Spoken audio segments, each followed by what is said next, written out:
আসসালামু আলাইকুম।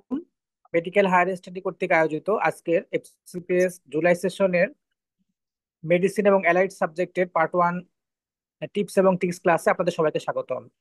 আজকে বিসিপিএস কর্তৃক আপনাদের জুলাই সেশনের পরীক্ষার তারিখ ঘোষিত হয়েছে। পূর্ব অনুমান অনুযায়ী 3 তারিখে আপনাদের পরীক্ষা হবে। আর সেই হিসাবে আপনাদের হাতে সময় রয়েছে মাত্র 13 দিন। এই সময়টাকে সর্বোত্তম কিভাবে ব্যবহার করা যায় আর কিভাবে প্রস্তুতি গ্রহণ করলে সর্বোচ্চ ভালো ফলাফল করা যায় বা নিজের ফলাফলটাকে নিজের দিকে আনা যায়, সেই হিসাবে সেই টিপস নিয়েই আমরা আজকে কথাবার্তা বলবো। আপনাদের সাথে এই বিষয়ে আলোচনা করবেন মেডিকেল হায়ার স্টাডির জনপ্রিয় মেন্টর ডাক্তার মোহাম্মদ রাসেল। আমি তাকে তার সেশন শুরু করার জন্য অনুরোধ করছি। আসসালামু আলাইকুম। Welcome to medical higher study. FCPS part 1 পরীক্ষা চলে আসছে। আর মাত্র গুনে গুনে 10-12 দিন পরে আপনাদের পরীক্ষা। সেজন্য এই সময়টা খুবই ভাইটাল আপনাদের জন্য। এই মুহূর্তে আপনার প্রিপারেশনটা কি হতে পারে, অনেক বেশি ইফেক্টিভ হয়ে যেতে পারে। আবার যদি প্রিপারেশনটা আপনার প্ল্যান মতো না হয়, সেটা আপনার কি পরীক্ষাটা খুব খারাপ হওয়ারও একটা কারণ হতে পারে। তো সেজন্য এই লাস্ট মোমেন্টটা আপনি কিভাবে সর্বোচ্চ ইউটিলাইজ করবেন, সেটা নিয়ে আজকে আমি কিছু কথা বলবো। তো আমরা জানি পরীক্ষায় কি থাকে, 300 মার্কস থাকে, এর মধ্যে 150 প্রশ্ন, 75টা করে এমসিকিউ এসবিএ। তো এমসিকিউ নিয়ে যদি বলি, এমসিকিউ এর জন্য এখনো আপনি সবচেয়ে গুরুত্বপূর্ণ যে বক্সগুলো, সেই বক্সগুলোই পড়েন এবং সেখান থেকে কি প্রশ্ন আসে এইটা তো প্রিভিয়াসলি আপনারা আমাদের অ্যাপে পরীক্ষা দিয়ে দেখেছেন অথবা ক্লাসগুলোতে জেনেছেন। তারপরেও সবচেয়ে ইম্পর্টেন্ট যে বক্সগুলো, সেই বক্সগুলো নিয়ে আমাদের যে পিডিএফটা করা আছে, সেই পিডিএফটা শেয়ার করা আছে, সেখান থেকে দেখে নিতে পারেন। তারপরও যদি আপনাদের মনে হয় যে না, সেটা পাচ্ছেন না, তাহলে আমাদেরকে নক দিবেন, সেখান থেকে পেয়ে যাবেন। এর পাশাপাশি আমরা আমাদের ব্যাচগুলোতে যে সাজেশন পিডিএফ গুলো দিয়েছি প্রত্যেকটা চ্যাপ্টার ওয়াইজ, সেখানে কিন্তু কোন বক্সটা কত বেশি ইম্পর্টেন্ট, কোনটার প্রায়োরিটি কত বেশি, 5 স্টার, 3 স্টার, 2 স্টার, এভাবে দাগানো আছে, মার্ক করা আছে, সেগুলো দেখে নেবেন। তো আমি কথা বলবো বেশিরভাগ সময়ই আজকে এসবিএ নিয়ে, কারণ এসবিএটা আপনার গেম চেঞ্জার হবে। সবাই আমরা এটাকে গেম চেঞ্জার হিসেবে জানি এবং এটা গেম চেঞ্জার হবে অ্যাকচুয়ালি। তো এই শেষ মুহূর্তে আপনি কি করবেন? প্রথম কথা, আপনি যেগুলো পড়ছেন সেটা তো পড়ছেনই, দেখা যাবে অনেক টপিক আপনার বাদ পড়ে গেছে যেটা খুবই ইম্পর্টেন্ট, না পড়ে যাওয়া উচিত না। তো এরকম কিছু যদি আমি বলি, সেটাকে আপনি আলাদাভাবে নোট নেবেন, সেটাকে পড়ে যাওয়ার চেষ্টা করবেন। আর আপনি অনেক বেশি পড়েছেন, প্রত্যেক চ্যাপ্টার থেকে একদম টু দা পয়েন্ট পড়েছেন, তারপরেও এখন আমি যে টপিকগুলো বলবো সেই টপিকগুলোকে বেশি প্রায়োরিটি দিয়ে এই সময়ে দেখবেন।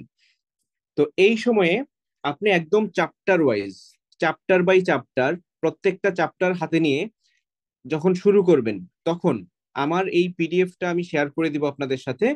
এই পিডিএফটা দেখে চ্যাপ্টার যখন ধরবেন, এখান থেকে আপনি চেকলিস্ট একটা দেখবেন এবং এটাকে টিক দিবেন। একটা টপিক পড়া হবে, এটাকে টিক দিবেন। এইভাবে এইভাবে আপনি সবগুলো টপিক শেষ করবেন। যদি আপনি এই পিডিএফ ফাইলের দেয়া টপিকগুলো, ইম্পর্টেন্ট টপিকগুলো, প্রত্যেকটা চ্যাপ্টারের টপিক এখানে দেয়া আছে, যেগুলো ইম্পর্টেন্ট চ্যাপ্টার, এই টপিকগুলো শেষ করে যেতে পারেন, আশা করা যায় মিনিমাম 80% প্রশ্ন হয়তো বা আপনি এই টপিকগুলোর মধ্যে পাবেন। তো প্রশ্ন কিভাবে আসবে, আমি একদম ইম্পর্টেন্ট কয়েকটা কথা প্রত্যেকটা টপিকে বলে দিব, বেশি বলবো না, কারণ বেশি বললে তো অনেক লম্বা হয়ে যাবে। তো আমি শর্টলি বলার চেষ্টা করব, আপনারা ফলো করার চেষ্টা করবেন। এবং সবচেয়ে ইম্পর্টেন্ট হলো, এটা একটা আপনার জন্য চেকলিস্ট। এই চেকলিস্টটা চেক করে করে এখন আপনি দেখবেন যে আপনার কি পড়া হয়েছে, কি পড়া হয়নি। যদি এখানে নতুন টপিক থাকে, সেই নতুন টপিকটাও আপনি পড়বেন, কারণ এই টপিকগুলো আসলে ছেড়ে পরীক্ষা দিতে যাওয়া উচিত না। আর যদি আপনি এর চেয়ে অনেক বেশিও পড়ে থাকেন, শুধুমাত্র এই টপিকগুলোকে বেশি প্রায়োরিটি দিবেন অন্যগুলোর চেয়ে। এটা হলো আপনাদের জন্য একটা ডিসিশন মেকিং পিডিএফ। তো প্রথমে আমরা বড় চ্যাপ্টার গুলো দেখবো। বড় চ্যাপ্টার কোনগুলো? যেমন কার্ডিওলজি, এটাতে বলা হয় যে 15টা প্রশ্ন থাকে। যদিও এখন আলাদা ডিস্ট্রিবিউশন দেয়া নাই, প্রিভিয়াস সিলেবাস অনুযায়ী বলতে পারি আমরা 15টা প্রশ্ন থাকে। এরকম আমাদের চ্যাপ্টার অ্যাকচুয়ালি 4টা: একটা কার্ডিওলজি, একটা নিউরোলজি, একটা এন্ডোক্রাইনোলজি আর একটা ইনফেকশাস ডিজিজ। তাহলে এই 4টা চ্যাপ্টার থেকে কিন্তু 15টা করে, 4 15 60টা প্রশ্ন, মানে 120। আপনার 300-র মধ্যে 120, বলা যায় 30%-এরও বেশি। তাহলে 30% না, 35%-এরও বেশি বলা যায়, যে আপনার 3/1 বেশি প্রশ্ন শুধুমাত্র এই 4টা চ্যাপ্টার থেকে আসে। এই জন্য এই 4টা চ্যাপ্টারকে আপনি কি করবেন, সবার আগে ভালো করে দেখে নেওয়ার চেষ্টা করবেন। এই চ্যাপ্টার গুলো বড় এবং এখান থেকে সবচেয়ে বেশি টপিক পড়বেন, কারণ প্রিভিয়াসলি দেখা গেছে এই চ্যাপ্টার গুলো থেকে বেশি প্রশ্ন আসছে। তো কেমন, আমি যদি বলি কার্ডিওলজি, এখানে আপনাকে আমি 16টা টপিক দিয়েছি। এই 16টা টপিক আপনি চেকলিস্ট থেকে একটা একটা করে শেষ করবেন। কি পড়বেন এখান থেকে? প্রথমে সব চ্যাপ্টারের জন্য সবচেয়ে কমন কথা যেটা, আপনি এফসিপিএস পার্ট 1 এর জন্য বেশিরভাগ ক্ষেত্রে আপনি চেষ্টা করবেন যে ডায়াগনোসিসটা কিভাবে বুঝবেন, সিনারিওটাতে কি দেয়া থাকবে, কোন কি পয়েন্ট দেয়া থাকবে, কোন ক্লুটা দেয়া থাকবে, যেটা দিয়ে আপনি কি করতে পারবেন, ডায়াগনোসিসটা ধরতে পারবেন। এটা হলো ফার্স্ট প্রায়োরিটি। সেকেন্ড প্রায়োরিটি থাকবে আপনার এখানে কোনো স্পেসিফিক সাইন আছে কিনা। তাহলে আপনার ফার্স্ট প্রায়োরিটি কি, ডায়াগনোসিসটা জানা, 1 নাম্বার। 2 নাম্বারে হলো সাইন। এক একটা ডিজিজে এক একটা স্পেসিফিক সাইন থাকে, কয়েকটা সাইন। তো তখন ওই সাইনটা আপনি মনে রাখবেন, সব পরে এখন আর মনে রাখার দরকার নাই। এরপরে আপনি দেখবেন ইনভেস্টিগেশন, ইনভেস্টিগেশনের ক্ষেত্রে একদম স্পেসিফিক ইনভেস্টিগেশনের স্পেসিফিক ফাইন্ডিং, এইটা দেখে রাখবেন। কেমন, আপনাকে বললো যেমন একিউট পেরিকার্ডাইটিস, এখানে ইনভেস্টিগেশন কি করি আমরা, ইসিজি করি। ইসিজি তে স্পেসিফিক ফাইন্ডিং কোনটা, এসটি এলিভেশন নাকি পিআর ডিপ্রেশন, কোনটা এখানে স্পেসিফিক ফাইন্ডিং। তো এরকম আপনি কোনটা স্পেসিফিক সেটা শুধু জেনে রাখবেন। এরপরে ট্রিটমেন্ট থেকে পার্ট 1-এ প্রশ্ন কম আসে, কিন্তু প্রশ্ন আসে। কম আসে মানে আসে না এরকম না, অনেক বেশি আসে, কিন্তু অন্যান্য যেগুলো সাইন ইনভেস্টিগেশন এগুলোর চেয়ে কম আসে। আবার পরবর্তীতে আপনি যখন মিড টার্ম বা পরের পরীক্ষা দিবেন তখন আবার ট্রিটমেন্ট থেকে বেশি প্রশ্ন আসবে, ট্রিটমেন্ট কমপ্লিকেশন থেকে বেশি প্রশ্ন আসবে। ট্রিটমেন্টের পর আপনি কমপ্লিকেশন থেকেও, সব ডিজিজের দরকার হয় না, কয়েকটা ডিজিজের স্পেসিফিক স্পেসিফিক কমপ্লিকেশন দরকার হয়। আর লাস্টে হলো আপনার প্রগনোসিস। তো এই টপিক গুলো ধরে ধরে প্রত্যেকটাই একটা একটা আপনি পড়ার চেষ্টা করবেন, যেখানে কোনটাই কোনটা আছে। যখন সাইন পড়বেন তখন এখানে কোনোটা যদি হলমার্ক ফিচার বলা থাকে, মোস্ট কমন ফিচার বলা থাকে, এরকম যদি বলা থাকে সেগুলোকে দেখার চেষ্টা করবেন। ইনভেস্টিগেশন যখন বলবে তখন gold standard investigation, first line investigation, এরকম যদি বলা থাকে সেই ইনভেস্টিগেশন গুলোকে আপনি কি করবেন, প্রায়োরিটি দিবেন। ট্রিটমেন্টের ক্ষেত্রে ড্রাগ অফ চয়েস কোনটা, এবং কখনো কখনো সেকেন্ড চয়েসটা মনে রাখবেন, কারণ দেখা যাবে প্রথমটার কি দেয়া যায়, আপনার কন্ট্রাইন্ডিকেশন দেয়া। যেমন আপনি একটা ইনফেকশনে ডক্সিসাইক্লিন দিবেন, বলা আছে পেশেন্ট প্রেগনেন্ট, তাহলে ডক্সিসাইক্লিন দিতে পারবেন না, তাহলে আপনি এটার অল্টারনেটিভ পেনিসিলিন দিবেন। তো এরকম আপনার কি করবেন, মাথায় রাখতে হবে। তো এই প্ল্যাটফর্ম যেটা আপনার আমি দেয়া, এখানে যতগুলো পয়েন্ট দেয়া, এই পয়েন্টের উপর বেসিস করে আপনি সবগুলো টপিককে পড়বেন। এটা হলো আপনার ফার্স্ট প্রায়োরিটি প্রথমত। এরপর আপনি কি করবেন, এখন প্রত্যেকটা টপিক বাই টপিক আমরা পরে শেষ করার চেষ্টা করি। যেমন প্রথমে আপনার এখান থেকে করোনারি টেরিটরিজ, এখান থেকে কি প্রশ্ন আসবে, আসবে একটা মাইক্রোডিয়াল ইনফেকশনের সিনারিও দেয়া থাকবে, এবং এখানে বলা থাকবে অ্যাকচুয়ালি এটা কোন টাইপের। যেমন ইসিজি দিয়ে লিড ইনভলভ বলে দেয়া থাকবে, যেমন বললো আপনাকে যে ইসিজি তে 2-3 ABF ইনভলভ, তার মানে এটা কি, এটা কোন টাইপের এমআই বলেন তো কেউ, 2-3 ABF। Inferior MI. হ্যাঁ, তাহলে এটা তো ইনফিরিয়র এমআই। খুবই ইজি প্রশ্ন, এটা পরীক্ষা আসার চান্স খুবই কম, কিন্তু আসবে কিভাবে, 2-3 ABF ইনভলভ, তখন বলবে কোন আর্টারি ইনভলভ।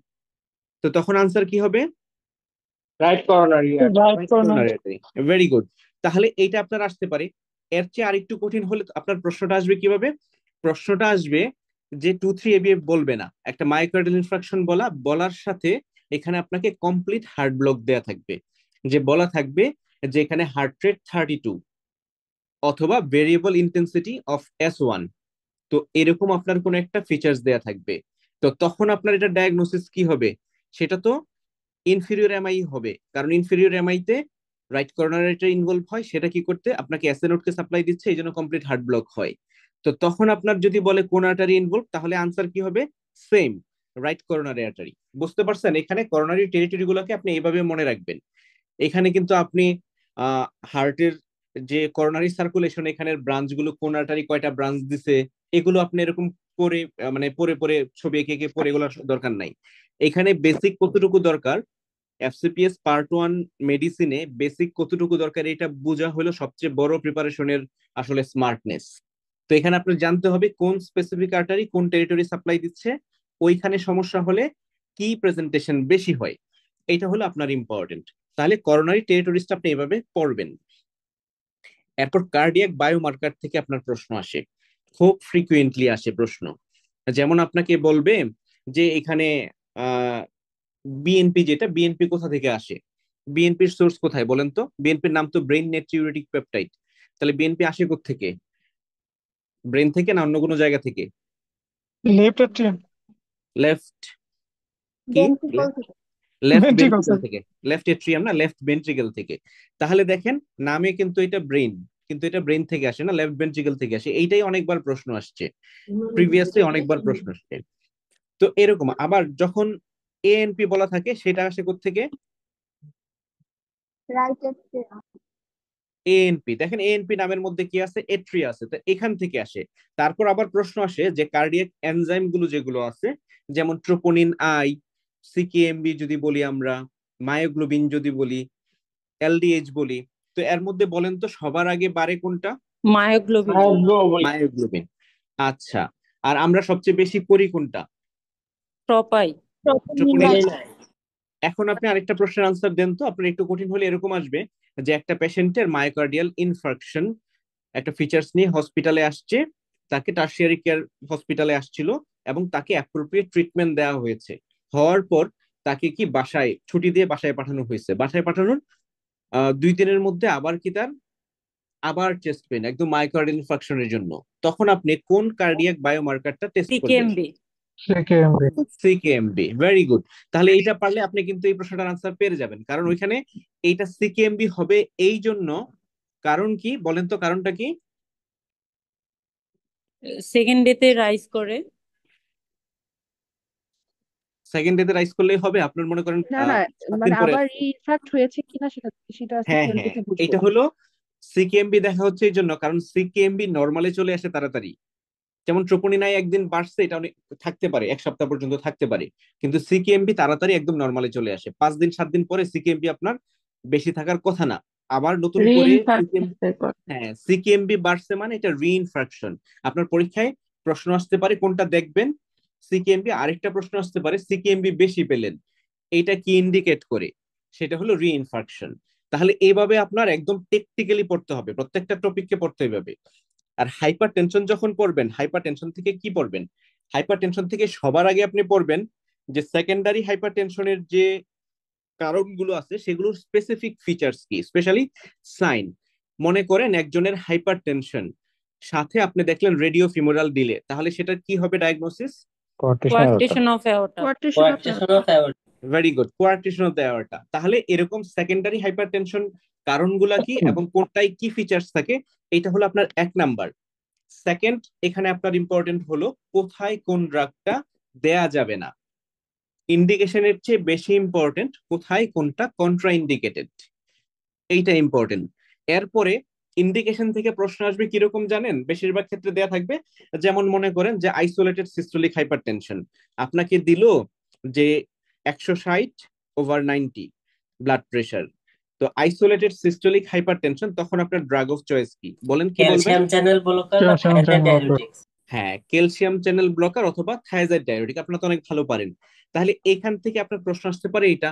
এরপর কোথায় কোনটা দেয়া যাবে, দেয়া যাবে যদি বলা হয় তখন এইটা আসতে পারে আইসোলেটেড সিস্টোলিক, অথবা কখনো কখনো আসে আপনার সিনারিওটা দেয়া থাকবে এরকম যে একটা সিনারিওতে হাইপার টেনশন দেয়া, তো ওই হাইপার টেনশনের সাথে গাউট আছে, তো গাউট থাকলে তখন আপনি স্পেসিফিক্যালি কোনটা দিবেন বলবে? অ্যান্টিহাইপারটেনসিভ চয়েস কোনটা? হ্যাঁ, তখন আপনি আইদার লোসারটান অথবা ক্যালসিয়াম চ্যানেল ব্লকার, এই দুটো হলো আপনার, এই দুটোর মধ্যে যেটা থাকবে সেটা। এই লোসারটান মানে কিন্তু লোসারটান, এখানে কিন্তু এআরবি না, সব এআরবি না। এআরবির মধ্যে মানে শুধু লোসারটান। হ্যাঁ হাইপার ইউরেসিমিয়া করে, ম্যাক্সিমাম অ্যান্টিহাইপারটেনসিভ করে না ক্যালসিয়াম চ্যানেল ব্লকার। আর লোসারটান হলো আরো সুপিরিয়র, মানে সে আপনার হাইপার ইউরেসিমিয়া তো করেই না, বরং এটার ইউরোকোসোরিক ইফেক্ট আছে, সেজন্য লোসারটানটা হলো ফার্স্ট চয়েস আমরা চিন্তা করবো। লোসারটান না থাকলে ক্যালসিয়াম চ্যানেল ব্লকার। তো তাহলে দিবেন এরকম আসে, আর দিবেন না কোথায়? এটা বেশিরভাগ ক্ষেত্রে প্রেগনেন্সি দিয়ে দেয়, প্রেগনেন্সিতে কোনটা দেয়া যাবে না, তারপর দিয়ে দেয় আপনাকে যে অ্যাজমা সিওপিডি এরকম দিয়ে দেয়, অথবা কমপ্লিট হার্ট ব্লক দিয়ে দেয়। মনে করেন কমপ্লিট হার্ট ব্লক, তাহলে আপনি দিবেন না কোনটা বলেন তো? এটা ব্লকার। বিটা ব্লকার্স দিবেন না। মনে করেন বিটা ব্লকার অপশনে নাই, আমি আপনাকে বলে দেই কি কি অপশন আছে, এখান থেকে একটা বলেন। একটা হলো লিসিনোপ্রিল, একটা হলো লোসার্টান, আরেকটা হলো আপনার ভেরাপামিল, আরেকটা হলো আপনার অ্যামলোডিপিন। তাহলে ভেরাপামিল। কোনটা দিবেন না? কোনটা দিবেন? ভেরাপামিল দিব না। ভেরাপামিল দিবেন না, ভেরি গুড। ভেরাপামিল দিবেন না কেন? এটা এবি কন্ডাকশন ব্লক। হ্যাঁ, ভেরাপামিল হলো rate limiting. Calcium channel blocker তো দুই প্রকার, ঠিক না? যেটা হলো রেট লিমিটিং মানে কি, এটা আপনার হার্ট রেটটাকে কমাই দিবে। তাহলে যেহেতু বিটা ব্লকার কমায়, আর রেট লিমিটিং বিটা ব্লকার যেগুলো ভেরাপামিল ডিলডায়াজেম, সেগুলো আপনার দেয়া যাবে না। তাহলে এটা মনে রাখতে হবে, এইভাবে আপনি স্পেসিফিক কোন পয়েন্টটা কোনটার পরে এটা আপনি মনে রাখবেন। ভাইয়া এখন ভেরাপিমিল না দেওয়ার কজ কি রেট লিমিটিং এটাই? হ্যাঁ, রেট লিমিটিং। কারণ এখানে কি আমরা সেখানে দিচ্ছি না কেন? কারণ দিচ্ছি না হলো কমপ্লিট হার্ট ব্লক, এখানে কি কি হবে, তার হার্ট রেটটা এমনি কম হয়ে যাবে, তো তখন যেগুলো হার্ট রেট কমায় সেগুলোকে আমরা দিব না। এরপর আপনি অ্যানজাইনা, মায়োকার্ডিয়াল ইনফার্কশন, এখান থেকে কি পড়বেন? প্রথমত এগুলাতে পড়বেন যে অ্যানজাইনাতে আপনি কি ইনভেস্টিগেশন করবেন। প্রথম ইনভেস্টিগেশন কি, সেকেন্ড ইনভেস্টিগেশন কি, এরপরে অ্যানজাইনাতে আপনি ড্রাগ অফ চয়েস কি বলেন তো? অ্যানজাইনাতে কি ড্রাগ অফ চয়েস কি? Beta blocker. বিটা ব্লকার অথবা ক্যালসিয়াম চ্যানেল ব্লকার, এই দুইটার যে কোনো একটা হতে পারে। তো এখন আপনাকে এখানে সিনারিওটা দিয়ে দিবে এরকম, আমি আপনাকে বলি, একটু কঠিন হলেই বা স্যাররা পছন্দ করে এটা, যে একটা অ্যানজাইনার পেশেন্ট বিটা ব্লকার পাচ্ছে, বিসোপ্রোলোল পাচ্ছে, মনে করেন আপনি কি পাচ্ছে, বিসোপ্রোলোল পাচ্ছে। তো বিসোপ্রোলোল পাওয়ার পর তার এটা কন্ট্রোল হচ্ছে না, তখন আপনি একটা সেকেন্ড ড্রাগ ইউজ করবেন। তখন কি ইউজ করবেন? তখন দেয়া থাকবে আপনার অপশন যে অ্যামলোডিপিন, ভেরাপামিল, তারপর দেয়া থাকলো একটা আপনার এআরবি, তারপরে দেয়া থাকলো আপনার মনে করেন ডিগোক্সিন। তাহলে আপনি কোনটা আনসার দিবেন বলেন তো? Red limit cancer blocker verapamil. আচ্ছা ঠিক আছে, আপনার আনসারটা রং। আপনার আনসারটা রং। কেন রং আমি আপনাকে বলি, যে অ্যানজাইনা, হ্যাঁ, অ্যানজাইনার ড্রাগ অফ চয়েস হলো বিটা ব্লকার অথবা calcium channel blocker. Calcium channel blocker কোনটা, যেটা রেট লিমিটিং। বিটা ব্লকার দিলে বিসোপ্রোলোল দিলেন মনে করেন, ক্যালসিয়াম চ্যানেল ব্লকার দিলে আপনি ভেরাপামিল অথবা ডিলডায়াজেম দিবেন, ফার্স্ট লাইন। কিন্তু যখন আপনি একটাই কাজ করতেছেন না, দুইটার কম্বিনেশন দিবেন, তখন দুই বিসোপ্রোলোলের সাথে রেট লিমিটিং দিবেন না। বিসোপ্রোলোল প্লাস রেট লিমিটিং কন্ট্রাইন্ডিকেটেড, দেয়া যাবে না একসাথে, কারণ দুইটা রেট কমায় অনেক কমাই ফেলবে। তখন তখন কিন্তু আপনি বিসোপ্রোলোলের সাথে ডাইহাইড্রোপাইরিডিন যেগুলো যেমন অ্যামলোডিপিন, এগুলো দিতে হবে। বুঝতে পারছেন? তাহলে আপনার পড়ার প্যাটার্নটা এরকম হতে হবে। আপনি শুধুমাত্র বই থেকে পড়ে পড়ে মুখস্থ করে ফেললেন, সেটা আপনি পরীক্ষায় রিপ্রোডিউস করতে পারবেন না। এই রিপ্রোডিউস করার জন্য আপনার কি হতে হবে, এরকম অ্যানালাইটিক্যাল পড়া পড়তে হবে। এবং এটার জন্য আপনি অ্যানালাইটিক্যাল, আপনি অ্যানালাইসিস গুলো করবেন কিভাবে? অ্যানালাইসিস করার জন্য ভালো ওয়ে হলো আপনি আমাদের অ্যাপ থেকে প্রশ্ন সলভ করতে পারেন, অনেক প্রশ্ন সলভ করে তখন দেখবেন আপনি পারতেছেন না, ভুল করতেছেন এখানে। যেমন এখানে আপনি ভেরাপামিল বললেন, পরীক্ষা আনসার করলেন, দেখলেন ভুল। কেন ভুল? সেখানে এক্সপ্লানেশনটা লেখা। তো এইভাবে আপনার কিন্তু অ্যানালাইসিস করে এই জিনিসগুলো পড়তে হবে। না পারলে আপনি যখন মনে করেন এনজাইনা পড়বেন, অনেক লাইন লেখা আছে বইয়ে, কিন্তু এগুলো তো পরীক্ষা আসবে না। পরীক্ষায় ডিরেক্টলি আমি যেগুলো বললাম এগুলো পরীক্ষা আসবে, কারণ এগুলো স্যারদের পছন্দ।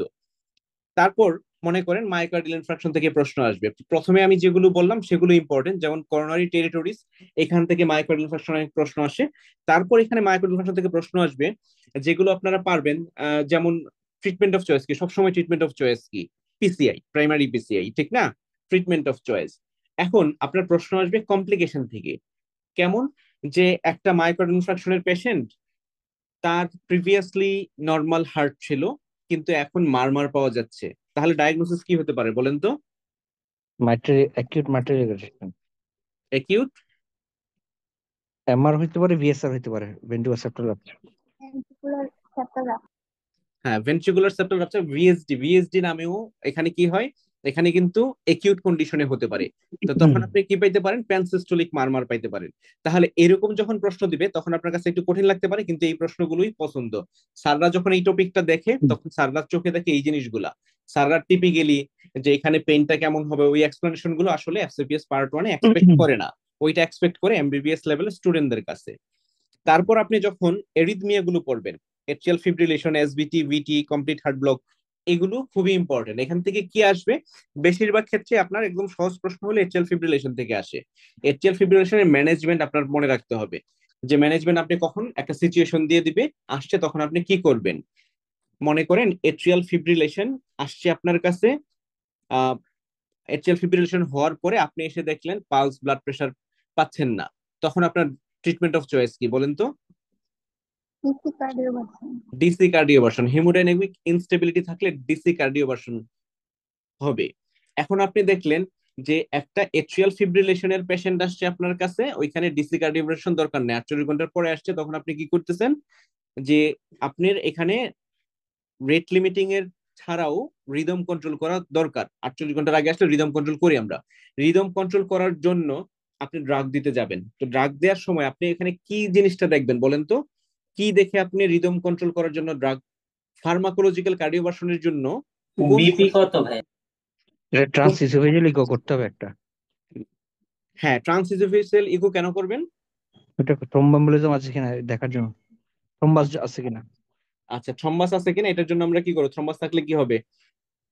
এটাকে লো মলিকুলার হেপারিন বা ওয়ারফারিন দিয়ে আচ্ছা এটাকে। আচ্ছা, হ্যাঁ ওইটা আমরা দিব, কিন্তু এখানে আমি আপনাকে প্রশ্ন করেছি স্পেসিফিক্যালি যে আপনি যখন এখানে ফার্মাকোলজিক্যাল কার্ডিওভার্সন করবেন, হ্যাঁ এই যে এটা হবে আনসার হবে। আপনাকে যখন স্পেসিফিক্যালি বলে দিবে যে আপনি কি করতেছেন, দেখবেন যে ফার্মাকোলজিক্যাল কার্ডিওভার্সন আপনার সামনে অপশন হিসেবে আপনি সিলেক্ট করতে যাচ্ছেন, তখন আপনি কি দেখবেন, দেখবেন স্ট্রাকচারাল হার্ট ডিজিজ আছে কিনা। কারণ স্ট্রাকচারাল হার্ট ডিজিজ থাকলে আপনি কি দিবেন? অ্যামিউডারন দিবেন। না থাকলে কি দিবেন? না থাকলে ফ্লেকাইনাইট। ফ্লেকাইনাইট আপনি মনে রাখবেন। A for অ্যামিউডারন। অ্যামিউডারন দিবেন যখন অ্যানাটমিক্যাল অ্যাবনরমালিটি মানে স্ট্রাকচারাল হার্ট ডিজিজ থাকবে। আর F for flecainide, F for functional মানে এখানে কোনো অ্যানাটমিক্যাল ডিফেক্ট নাই, তখন ফ্লিকাইনাইট দিবেন। তো এইভাবে আপনার স্পেসিফিক প্রশ্ন আসবে। তো আপনাকে এটা বলা এই জন্য যে আপনি পড়ার সময় এগুলোকে এইভাবে প্ল্যান করে করে পড়বেন।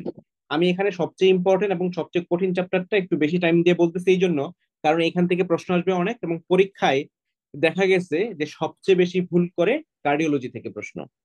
নিউরোলজি অনেক কঠিন মনে হয় আমাদের কাছে, কিন্তু পরীক্ষায় যায় দেখা যায় একটা দুইটার বাইরে বাকি সবগুলো প্রশ্নই অনেক সহজ লাগে, কিন্তু কার্ডিওলজিতে গিয়ে অনেক প্যাচ লাগাই ফেলে। তো এরপর আপনি এসবিটিবিটি থেকে স্পেসিফিক্যালি কোথায় কোন একটা কোশ্চেন ছিল, হ্যাঁ হ্যাঁ বলেন। সেটা হলো যে প্যাপিলারি মাসেল রাপচারের মারমার আর পিএসডি মারমার তো একই জায়গায় পাই, লেফট লোয়ার এক্সটার্নাল বর্ডার, এই দুটো ডিফারেন্সিয়েট করবো কিভাবে? হ্যাঁ, এখন আপনি এখানে দেখবেন মারমারটার টাইপ কি, বুঝছেন? মারমারটা যখন ভিএসডি হবে, ভিএসডির মারমার কি? ক্যাপিলারি মাসেল রাপচারটা এক্সিলার দিকে যাবে, হ্যাঁ, কিন্তু এক্সিলার দিকে যাবে। এখন এই মারমার দেখে, মারমারের নেচার দেখে আপনি এটাকে পার্থক্য করে ফেলতে পারবেন। এরপর আমরা যেটা বলতেছিলাম এসবিটিবিটি, এখান থেকে প্রশ্ন আসবে কি, এখান থেকে আপনি সহজে তো জানবেনই কোনটা ন্যারো কমপ্লেক্স ওয়াইড, এখানে তো আর ইসিজি দিবে না, কিন্তু প্রশ্নে আপনার সমস্যা হবে। যেমন এসবিটি তে আপনার ট্রিটমেন্ট অফ চয়েস কি, আপনি কি দিবেন বলেন তো? যদি ফার্স্ট লাইন বলে তখন কি বলবেন? অ্যাডিনোসিন, আইভি অ্যাডিনোসিন, ড্রাগ বললে আইবি এডিনোসিন, কিন্তু আইবি এডিনোসিনের আগে আমরা কি দেই? হ্যাঁ, ভালসালভা। ভালসালভা মেনোমার, ভালসালভা মেনোমার। এরপর আমরা আইবি এডিনোসিন দিতে পারি, কিন্তু আপনাকে বলবে যে একটা শুরুতে আপনি দেখবেন যে ড্রাগ অফ চয়েস যখন বলে অ্যাজমা আছে কিনা, কারণ দেখা যাবে আপনি দেখেই আপনি কি এডিনোসিন দাগাই দিচ্ছেন, কিন্তু পরীক্ষায় প্রশ্ন থাকে কি, পার্ট ওয়ানে গতবার আগের বার মেবি এরকম ডিরেক্টলি এই প্রশ্ন এসেছিল যে অ্যাজমাটিক পেশেন্ট বলা, বলে সবাই তো খুশিতে ও এসভিটি তাহলে কি এডিনোসিন। এডিনোসিন না, যখন অ্যাজমা থাকবে তখন কিন্তু এখানে ভেরাবামিল হবে, এটা মনে রাখবেন। হ্যাঁ, আর ভিটিতে প্যাথোগনোমিক ফিচার্স যে বক্সে দেয়া আছে ওই ফিচার গুলো মনে রাখবেন, এটা এমসিকিউ তে খুবই ফ্রিকুয়েন্টলি আসে, এবং আপনি ওইটা থেকে ওই এমসিকিউটা আপনার এসবিও হয়ে যাবে, কারণ আপনি পুরো নাম্বার পেয়ে যাবেন। আর কমপ্লিট হার্ট ব্লক থেকে এখানে আসলে জেবিপি ফাইন্ডিং আসে। কমপ্লিট হার্ট ব্লকে জেবিপি ফাইন্ডিংটা কি? Irregular cannon A wave. তাহলে রেগুলারটা কোথায় থাকে? রেগুলার ক্যানন এ জাংশনাল রেগুলারটা থাকে, রেগুলার ভিটিতে থাকে, ভিটিতে। তারপর ডিগক্সিন টক্সিসিটি থেকে, এটা আমি আলাদাভাবে মেনশন করেছি কেন, এখান থেকে প্রশ্ন আসছে, প্রিভিয়াসলি ফ্রিকুয়েন্টলি প্রশ্ন আসছে যে ডিগক্সিন টক্সিসিটি কি হয়, এটাও আসছে যে জ্যান্থোপসিয়া দেয়া থাকে অথবা একটা সিনারিও দেয়া থাকে, তো সেখানে বলা থাকে যে তার ভিশন ইয়েলো ভিশন, অথবা অনেক সময় বলা থাকে গ্রিন ইয়েলো ভিশন। তো জ্যান্থোপসিয়াটা মনে রাখবেন, জ্যান্থোপসিয়াতে কি হয়, ডিগক্সিন টক্সিসিটিতে কি হয়, জ্যান্থোপসিয়া হয়। তো এই একটা শব্দ মনে রাখার জন্য এটা মনে রাখতে হয়, কারণ এখানে কি আসে, বারবার পরীক্ষায় প্রশ্ন আসে। আর ইনফেক্টিভ এন্ডোকার্ডাইটিস এইটা স্যারদের খুবই প্রিয়, এখান থেকে প্রশ্ন আসে কিভাবে, আপনার বেশিরভাগ ক্ষেত্রে আসে অর্গানিজম। অর্গানিজম কি এটা প্রশ্ন আসে, তো অর্গানিজমটা আপনি জানতে হবে যে কখন কোন অর্গানিজম, যদি আইভি ড্রাগ অ্যাবিউজার হয় তখন কোন অর্গানিজম, আর আইভি ড্রাগ অ্যাবিউজারে কোন অর্গানিজম বলেন তো? অরিয়াস। Castoporia. হ্যাঁ, যেটা সবচেয়ে কমন সেটাই। তো আইভি ড্রাগ অ্যাবিউজারের কোন ভালভ ইনভলভ হয় বলেন তো? Tricuspid, very good. মারমার। হ্যাঁ, এরপরে অ্যান্টিবায়োটিক থেকে আপনার জানতে হবে, এখান থেকে অ্যান্টিবায়োটিক যেগুলো দেওয়া হয় সেগুলো জানতে হবে। আপনার বলে দিল যে কোনো সিনারিওটা এরকম যে একটা ইনফেক্টিভ এন্ডোকার্ডাইটিস, সে কি, তার প্রোস্থেসিসের হিস্ট্রি আছে, প্রোস্থেসিস করা হয়েছে, তো এখন আপনি এম্পিরিক্যাল অ্যান্টিবায়োটিক দিবেন, তাহলে কি অ্যান্টিবায়োটিক দিবেন বলেন তো? Vancomycin, gentamicin plus rifampicin. Rifampicin, very good. তো এইটা সবার মনে থাকে না, এটা আমি আপনাকে বলে দিই, একটা একটা নেমোনিক আছে, বলা হয় এ প্লাস জি, ভি প্লাস জি, আর একটা হলো ভি প্লাস জি প্লাস আর, এইটা বলা হয়। তো এন্ডোকার্ডাইটিস কি হয়, বেশিরভাগ ক্ষেত্রে সাবিকিউট হয়। তো সাবিকিউট এন্ডোকার্ডাইটিস হলে আমরা এ প্লাস জি ইউজ করি, অ্যামোক্সিসিলিন প্লাস জেন্টামাইসিন। আর যদি হয় একিউট ফিচার, তখন আমরা কি করি, ভ্যানকোমাইসিন প্লাস জেন্টামাইসিন। আর যদি হয় প্রোস্থেসিসের হিস্ট্রি থাকে, তখন ভিজিআর, এজি ভিজি ভিজিআর। এটা মনে রাখবেন, মনে রাখলে আপনার পরীক্ষা দেখবেন প্রশ্ন পারতেছেন, কারণ প্রায়ই দেয়া থাকে এরকম যে আপনার প্রোস্থেটিক হার্ট ডিজিজ, তখন আপনি কি অ্যান্টিবায়োটিক দিবেন, তখন কনফিউজড হতে হয়। তো আপনি এই নেমোনিকটা মনে রাখবেন, এইটা ইম্পর্টেন্ট। এরপর একিউট পেরিকার্ডাইটিস থেকে আপনার প্রশ্ন আসে কি, বেশিরভাগ ক্ষেত্রে দেখা যায় যে মায়োকার্ডিয়াল ইনফার্কশন, তারপর কি এখানে আপনার ফিভার, সাথে আবার চেস্ট পেইন, এরকম দেয়া আছে। অনেক ক্ষেত্রে বলা দেয়া পেরিকার্ডিয়াল ফ্রিকশন রাব, সেটাও বলা থাকে। তো এখানে আপনি মনে রাখবেন দুইটা জিনিস, একটা হলো স্পেসিফিক ইসিজি ফাইন্ডিং, কি বলেন তো স্পেসিফিক ইসিজি ফাইন্ডিং? ডে ওয়ানে হচ্ছে concavity upward, PR PR depression. হ্যাঁ, পিয়ার ডিপ্রেশনটাকে বলা হয় স্পেসিফিক, অন্য ফাইন্ডিং গুলো থাকবে কিন্তু এটা হলো স্পেসিফিক। তো এরপরে এখানে আপনি বলেন তো একিউট পেরিকার্ডাইটিস, তাকে চিকিৎসা কি দিবেন, ট্রিটমেন্ট কি দিবেন? Aspirin or indomethacin. আচ্ছা, তো এটা তো পেরিকার্ডাইটিস ইনফেকশন মনে হচ্ছে, অ্যান্টিবায়োটিক দিবেন না? কলসিসিন রিল্যাপসিং এপিসোডে হ্যাঁ, দিতে পারেন, কিন্তু এখানে অ্যান্টিবায়োটিক কেন দিবেন না? এই পেরিকার্ডাইটিস কেন হচ্ছে বেশিরভাগ ক্ষেত্রে? মায়োকার্ডিয়াল আচ্ছা বলেন তো ড্রেসলার সিনড্রোম কি জন্য হয়, মেকানিজম কি? ইনফ্রাক্টিভ এরিয়া থেকে কেমিক্যাল মেটেরিয়ালস গুলো রিলিজ হয় পেরিকার্ডিয়ামকে ইনফ্লুয়েন্স করে। অটোইমিউন মেকানিজমে হয়, অটোইমিউন মেকানিজম, রাইট। এখানে অটোইমিউন মেকানিজমে ইনফ্লামেশন হচ্ছে, সেখানে তো আপনার অ্যান্টিবায়োটিকের রোল নাই। এরপর দুইটা একটা হট টপিক, যে কার্ডিয়াক টেম্পোনেট এবং কনস্ট্রিকটিভ পেরিকার্ডাইটিস। তো এই দুইটা থেকে প্রশ্ন আসে প্রায়ই। তো এখন এই দুইটার মধ্যে ইমার্জেন্সি কোনটা বলেন তো? টেম্পোনেট, টেম্পোনেট লাইফ থ্রেটেনিং। তো টেম্পোনেট, হ্যাঁ, ট্রিটমেন্ট অফ চয়েস কি বলেন তো? পারকিউটেনাস পেরিকার্ডিওসেন্থিস। হ্যাঁ, ভেরি গুড, পেরিকার্ডিওসিনথেসিস এখানে করতে হবে। টেম্পোনেটটা কি আসলে বাইরে থেকে হার্টকে প্রেসার দিচ্ছে, প্রেসার দিয়ে হার্টের ফাংশনটা নষ্ট হয়ে যাচ্ছে। তো কার্ডিয়াক টেম্পোনেট একটা ট্রায়াড আছে, যেটাকে বলা হয় বেক্স ট্রায়াড। তো এই বেক্স ট্রায়াডটা কি জানেন? এখানে তিনটা জিনিস থাকে, একটা হলো হাইপোটেনশন, বিপি কমে যায়, মাফেল হার্ট সাউন্ড থাকে। হ্যাঁ বিপি কমে, কিন্তু যে বিপি বাড়ে, জগুলার ভেনাস প্রেসার বাড়ে, আর হার্ট সাউন্ডটা হয় মাফলড হার্ট সাউন্ড। তাহলে এটা হলো কার্ডিয়াক টেম্পোনেট। এখন কনস্ট্রিকটিভ পেরিকার্ডাইটিসের অর্গানিজম কি বলেন তো, কোন অর্গানিজম দিয়ে হয় বেশি? Coxsackie virus. Tuberculous pericard, tuberculosis, tuberculosis tuberculous. এটা কিন্তু একটা ক্রনিক কন্ডিশন। তো ক্রনিক হলে টিউবারকুলোসিস সবসময় আমরা মাথায় রাখবো। এরপর হার্ট ফেলোর থেকে প্রশ্ন আসে কি, এটা ইম্পর্টেন্ট। হার্ট ফেলোর থেকে প্রথমত একদম সহজ প্রশ্ন হইলো যে রাইট হার্ট ফেলোর, লেফট হার্ট ফেলোরের যে ছবিটা আছে ডেভিডসন, ওইখান থেকে ফিচার্সটা আপনি জানতে পারেন এইটা। কিন্তু এরপর সেকেন্ড স্টেপ যদি চিন্তা করি, মেকানিজমের যে বক্সটা আছে, কোনগুলোতে হার্টের ডায়াস্টোলিক ডিসফাংশন হয়। তো ডায়াস্টোলিক ডিসফাংশনের কোন একটা নাম বলেন তো, এক্সাম্পল আমরা কিছুক্ষণের মধ্যে পড়লাম। টেম্পোনেন্ট, কনস্ট্রিকটিভ পেরিকার্ডাইটিস। হ্যাঁ, তাহলে ডায়াস্টোলিক ডিসফাংশন কোনটাতে হয় এটা পরীক্ষায় বেশিরভাগ ক্ষেত্রে প্রশ্ন আসে। আর কার্ডিওমায়োপ্যাথি যেগুলো, এখান থেকে সবচেয়ে বেশি ইম্পর্টেন্ট হলো এইচসিএম, হাইপারট্রফিক যেটা, এটা সবচেয়ে কমন, এইটাই বেশি ইম্পর্টেন্ট। তো এখানে সিনারিও দেওয়া থাকে বেশিরভাগ ক্ষেত্রে, একটা ইয়ং অ্যাথলেট কম বয়সে, মানে তার কি ফিচার্স, এবং তার হিস্ট্রিতে দেয়া থাকে তার বাবা কম বয়সে মারা গেছে। তো এরকম যদি হিস্ট্রি দেয়া থাকে তখন আপনি মনে করবেন এটা হাইপারট্রফিক কার্ডিওমায়োপ্যাথি। তো কার্ডিওমায়োপ্যাথি থেকে আপনি এই অংশটা মিনিমাম মনে রাখবেন। আর congenital heart disease, valvular heart disease, এটার জন্য আপনি আসলে মারমার মনে রাখতে পারলে এই চ্যাপ্টারের মিনিমাম প্রিপারেশনটা হয়ে যাবে। তো ভাইয়া মারমার, ফ্যামিলি হিস্ট্রি যদি থাকে তাহলে কি ডায়ালেটেড হবে না? আর যদি না থাকে তখন হচ্ছে হাইপারট্রফি চিন্তা করবো না? মানে না না, এখানে হলো বাবা একদম ট্রেডমার্ক হিস্ট্রি, যে বাবার এরকম ছিল, বাবা কম বয়সে মারা গেছে, ছেলে অ্যাথলেট, তো ছেলে মারা গেছে, মারা যাওয়ার পর ডায়াগনোসিস চাইতে পারে, অথবা ছেলের ফিচার্স, তখনও আপনার এটা হবে। এরপর কনজেনিটাল হার্ট ডিজিজ এবং ভালভুলার যেটা, এটা হলো আপনি মারমারটা যদি খুব ভালোভাবে মনে রাখতে পারেন কোনখানে কোন মারমার থাকে, তাহলে এখান থেকে পারবেন। এরপর প্রত্যেকটার স্পেসিফিক ফিচার্স কি সেটা আপনার জানতে হবে। তো এখানে মারমারের আমি একটা খুব ছোট ভিডিও দিয়েছিলাম, এটা আসলে ম্যাথমেটিক্যাল ভিডিও টাইপ, যেটা সবসময় কিভাবে মনে রাখবেন সেটা আপনারা দেখে নিতে পারেন। এরপর অ্যাওর্টিক অ্যানিউরিজম, অ্যাওর্টিক ডিসেকশন থেকে প্রশ্ন আসে। প্রশ্ন আসলে এখানে 1 নাম্বার ইম্পর্টেন্ট হলো ভাইয়া এখানে রিস্ক ফ্যাক্টর গুলো। কনজেনিটাল থেকে মানে কোনটা কোনটা পড়বো, অনেকগুলো তো। আচ্ছা, কনজেনিটাল থেকে কোনটা কোনটা পড়বেন আমি আসলে কয়েকটা শব্দ বলে দিই, মনে রাখবেন। উম, সবচেয়ে কমন কনজেনিটাল হার্ট ডিজিজ কি, ডায়াগনোসিস কি হবে? সবচেয়ে বিএসডি। Common BSD. ভিএসডি। তো কনজেনিটাল হার্ট ডিজিজ গুলো থেকে আলটিমেটলি কি হয়, পরবর্তীতে আইসেনমেঞ্জার হয়। তো আইসেনমেঞ্জারের সবচেয়ে কমন কারণ কি, ভিএসডি। দুইটা কথা শেষ।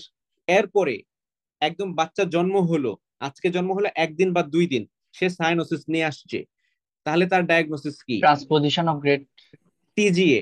টপ। যদি হ্যাঁ, সাইনোটিক হার্ট ডিজিজ বলা থাকে, আইদার টিজিএ অথবা টফ, আপনি মনে রাখবেন টি দিয়ে যে দুইটা, টিজিএ অথবা টফ, এই দুইটা হলো সবচেয়ে বেশি আপনার সাইনোটিক হার্ট ডিজিজ। তা টিজিএ হলো একদম জন্মের পর পরই, আপনাকে বললো 1 বছর 2 বছর পরে, তখন আপনার হবে সেটা কি, টপ। টফ। অথবা বললো অ্যাডাল্টে সবচেয়ে কমন হার্ট ডিজিজ কোনটা, congenital heart disease, yes. Adult, A for adult, A for ASD মনে রাখবেন। এসডি। অ্যাডাল্টে এএসডি বেশি ডায়াগনোসিস হয়, কারণ এএসডি টা বেশি দিন বেঁচে থাকে। আর ফিচার্স আসে বেশিরভাগ ক্ষেত্রে দেখা যায় যে 20 বছরের পরে, অ্যারাউন্ড 30 ইয়ার্সে তখন ফিচার্স আসে বেশি। তো তাহলে এইটুকু হলো, এই যেটুকু বললাম এইটুকু হলো মনে রাখবেন। এর বাইরে আরেকটা জিনিস, সেটা হলো পিডিএ। পিডিএ মনে রাখতে হবে, প্যাটেন্ট ডাক্টাস আর্টারিওসাস, এখানে স্পেশাল ফিচার আপনার মনে রাখতে হবে, এখানে কন্টিনিউয়াস মেশিনারি মারমার থাকে। এইটা হলো 1 নাম্বার, মারমারটা মনে রাখবেন, এটার মারমারটা আলাদা। এরপর মনে রাখবেন এখানে যে সায়ানোসিস থাকে, সায়ানোসিসটা হলো ডিফারেন্সিয়াল সায়ানোসিস বলা হয়, যে লোয়ার লিম্বে সায়ানোসিস আছে, অন্য কোথাও সায়ানোসিস নাই। তো এটা হলো ডিফারেন্সিয়াল সায়ানোসিস থাকে। এই দুইটা শব্দ মিনিমাম মনে রাখবেন। এরপর যেটা বলতেছিলাম, অ্যাওর্টিক অ্যানিউরিজম এবং অ্যাওর্টিক ডিসেকশন, এই দুইটা থেকে আপনি কি মনে রাখবেন, মিনিমাম মনে রাখবেন কোনটার রিস্ক ফ্যাক্টর কি। যেটা ডিসেকশন, দেখেন ডিসেকশন হয়ে যাচ্ছে, তাহলে এটা হাইপারটেনশন। আর যেটা অ্যানিউরিজম হচ্ছে, অ্যাওর্টিক অ্যানিউরিজমের কি রিস্ক ফ্যাক্টর, অ্যাথেরোস্ক্লেরোসিস। তো পরীক্ষায় গিয়ে আপনার এখানে কনফিউজ হয়ে যেতে পারেন যে কোনটার মধ্যে কোনটা। তো সেক্ষেত্রে এটা আপনি কনফিউজ হওয়া যাবে না, পরীক্ষা আসে এখান থেকে। মনে করেন আপনি 2 বছরের প্রশ্ন যদি আপনি 4টা প্রশ্ন দেখেন, 4টা প্রশ্ন একটা প্রশ্ন এই দুইটা রিস্ক ফ্যাক্টর থেকে পাবেন। তো এত কমন এটা। তাহলে দেখেন আমরা কিন্তু খুব কম টপিক, এই 16টা টপিক কার্ডিওলজি থেকে, এটা আপনি চেকলিস্ট থেকে ভালোভাবে দেখে পড়ে ফেলবেন, তাহলে দেখবেন এখান থেকে আপনি ম্যাক্সিমাম প্রশ্ন যেগুলো আসবে সেগুলো আনসার করতে পারবেন।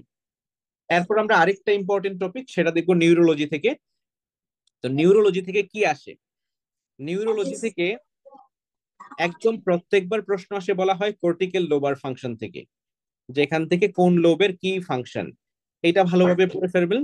তার সাথে সাথে সাথে এখানে কঠিন হলো সিমটম অ্যানালাইসিস গুলো, যে আপনার অ্যাফাসিয়া থেকে প্রশ্ন আসে, কোন টাইপের অ্যাফাসিয়া কিভাবে, visual field defect, vertigo, headache থেকে প্রশ্ন আসে, হেডেক ডিফারেন্সিয়েট করে পারতে হয়, ভার্টাইগো কিভাবে ডিফারেন্সিয়েট করবেন সেটা আসে। তো এইরকম প্রশ্নগুলো পারার জন্য আপনার এই সিমটম অ্যানালাইসিস গুলো খুব ইম্পর্টেন্ট। এই চ্যাপ্টারে কঠিন হলো সিমটম অ্যানালাইসিস গুলো। এগুলোর আপনারা যারা আমাদের ব্যাচে ভর্তি আছেন তারা তো ভিডিও যেগুলো দিয়েছে সেগুলো দেখেছেন। তারপর এখানে ফ্রি ভিডিও আমাদের কিন্তু অনেকগুলো আছে, সেগুলো দেখতে পারেন। যেমন অ্যাফাসিয়া, হেডেক, ভার্টিগো, এগুলোর ভিডিওগুলো মনে হয় আমার ভিডিওগুলো ফ্রিতেও দেওয়া আছে পেজে, তো সেগুলো দেখে নেবেন, এখান থেকে প্রশ্ন মিস হবে না আশা করি।